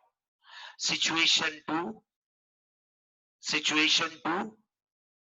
जज को ये लगे कि पुराना वाला फैसला गलत था। सिचुएशन 3, उस फैसले के बाद कोई नया लॉ आ चुका हो। सिचुएशन 4, पुराने वाले केस में और इस वाले केस में डिफरेंसेस हो। सिचुएशन 5, जज को ये लगे कि पुराना फैसला था तो सही, लेकिन आज हालात बहुत चेंज हो गए हैं, एंड कंसिडरिंग न्यू circumstances,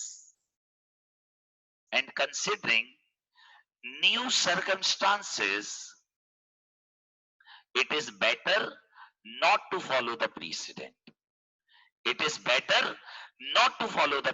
अगर जज को ऐसा लगता है कि बेहतर है कि फिर मैं प्रीसिडेंट को फॉलो ना करूं, तो then he can ignore the precedent and he can give his own decision.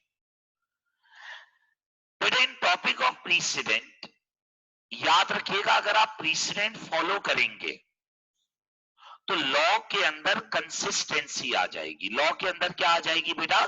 Consistency. क्योंकि आप हर बार एक जैसा फैसला देंगे। लेकिन बेटा अगर आप प्रीसिडेंट फॉलो ना करें तो आप आजाद रहेंगे और आप फ्लेक्सिबल रहेंगे। तो precedent is a trade off flexibility and consistency. Precedent follow करोगे तो अच्छी बात है, लॉ कंसिस्टेंट रहेगा।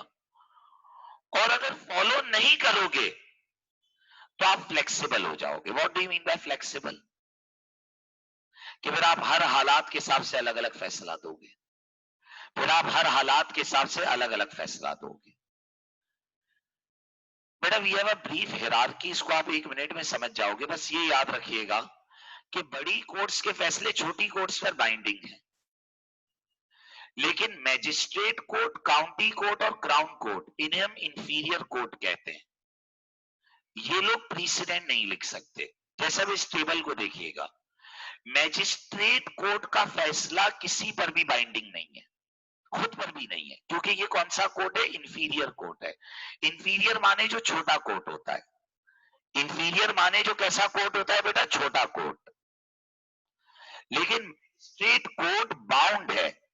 मैजिस्ट्रेट कोर्ट बाउंड है अपने से बड़ों से।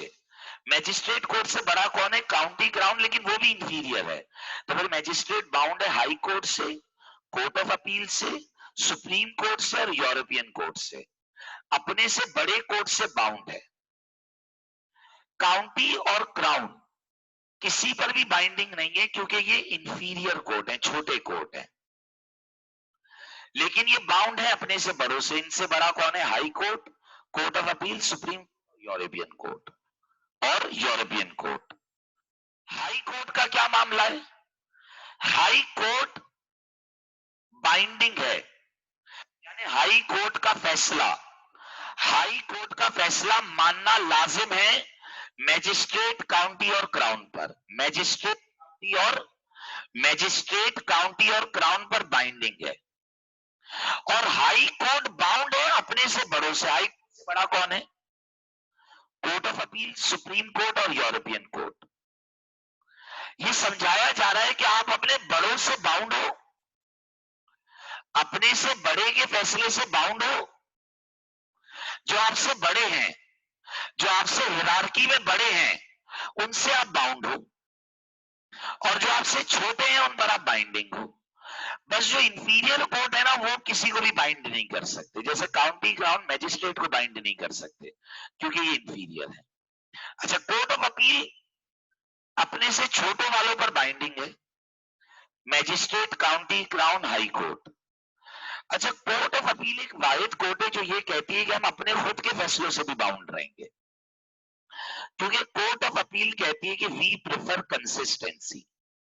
अगर कोर्ट ऑफ अपील एक फैसला दे चुकी है तो कोर्ट ऑफ अपील का कहना यह है कि हम अपने खुद के पुराने फैसलों से भी बाउंड हैं, अपने खुद के पुराने फैसलों से भी बाउंड हैं।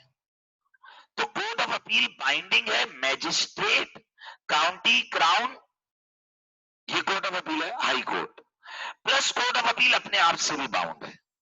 ओके, अच्छा, कोर्ट ऑफ अपील बाउंड किससे? इससे बड़े कौन है? सुप्रीम कोर्ट और यूरोपियन कोर्ट। सुप्रीम कोर्ट सिर्फ यूरोपियन कोर्ट से बाउंड है, सुप्रीम कोर्ट सिर्फ किससे बाउंड है? यूरोपियन कोर्ट से। बेटा सुप्रीम कोर्ट सिर्फ किससे बाउंड है? यूरोपियन कोर्ट से। और सुप्रीम कोर्ट का फैसला बाइंडिंग है इन सब पर, magistrate, county, crown, high court. भाई हिरार्की है ना, जो आपके नीचे है। अच्छा ये उल्टा बना हुआ है ना, जो आपसे हिरार्की में छोटे हैं, हिरार्की में छोटे हैं। सुप्रीम कोर्ट से हिरार्की में court of appeal, high court, county, crown, magistrate, ये हिरार्की में छोटे हैं ना, तो सुप्रीम कोर्ट का फैसला इन पर बाइंडिंग है। सुप्रीम कोर्ट से बड़ा कौन है? European court. अच्छा, यूरोपियन कोर्ट का फैसला सब पर बाइंडिंग है क्योंकि सभी उससे छोटे हैं, और यूरोपियन कोर्ट खुद किसी से भी बाउंड नहीं है, आजाद है। So if I will sum up the topic of precedent, precedent का मतलब क्या होता है बेटा? पुराने फैसले। प्रीसिडेंट का मतलब होता है पुराने फैसले। बेटा पुराने फैसलों में एक है बाइंडिंग प्रीसिडेंट और एक है परसुएसिव प्रीसिडेंट। बाइंडिंग प्रीसिडेंट वो प्रीसिडेंट है जो फॉलो करना लाजिम है, ये हायर इन हिरार्की का फैसला है। और परसुएसिव जो छोटे या इंटरनेशनल या ऑर्बिटर डिक्टा है। स्पेसिफिक पार्ट रेशियो डिसिंडा है जिसमें जज लॉ और उसकी रीजनिंग बताता है, और ऑर्बिटर डिक्टा तो हाइपोथेटिकल कमेंट्स हैं। प्रीसिडेंट के फायदे, नुकसानात, प्रीसिडेंट आंखें बंद करके फॉलो नहीं करना, 5 factors.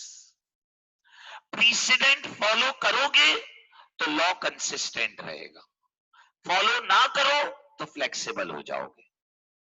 And then the hierarchy. So today बेटा we have discussed statutory interpretation. हमने स्टैट्यूटरी इंटरप्रिटेशन पर बात करी है और हमने प्रीसिडेंट के ऊपर बात करी है। ओके बेटा, नाउ बेटा अब हमारे पास लीगल सिस्टम में कोर्ट के फंक्शंस हैं कि कौन सा कोर्ट किस तरह से चलता है। ये कॉम्प्लेक्स सा चार्ट है आपके पास।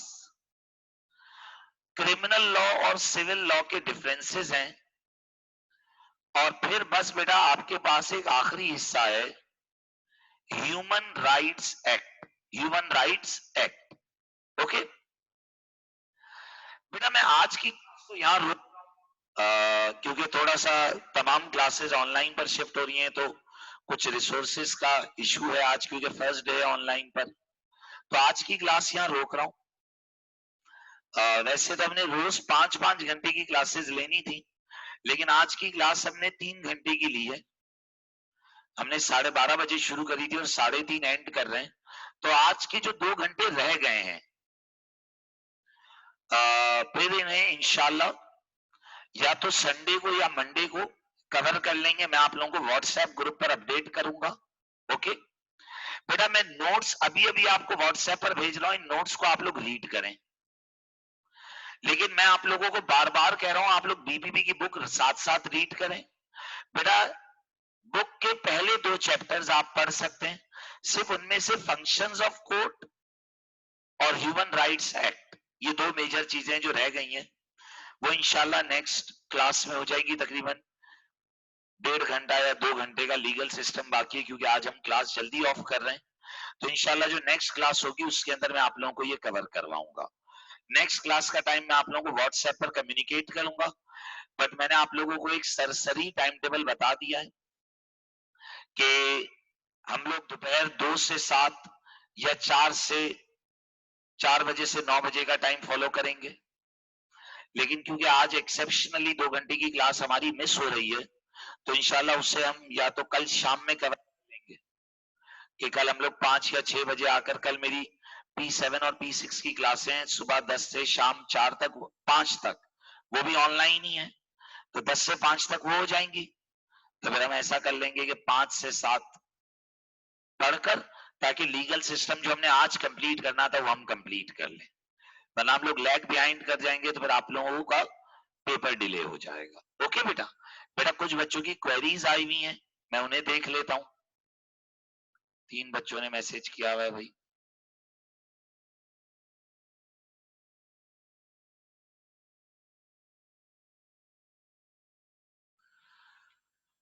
ओके, अनस अहमद तारिक ने पूछा है सर, यूरोपियन कोर्ट अभी भी ब्रेक्सिट के बाद हाईएस्ट कोर्ट है?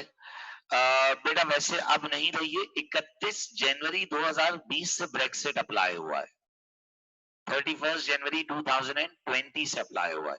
तो yes, now European court is no more part of precedent, लेकिन अभी तक हमारे कोर्स ने अपडेशन नहीं ली है, तो मोस्ट प्रोबब्ली अब जो नेक्स्ट अटेम्प्ट से वो अपडेशन लेगा तो यूरोपियन कोर्ट को हटा दिया जाएगा। ओके।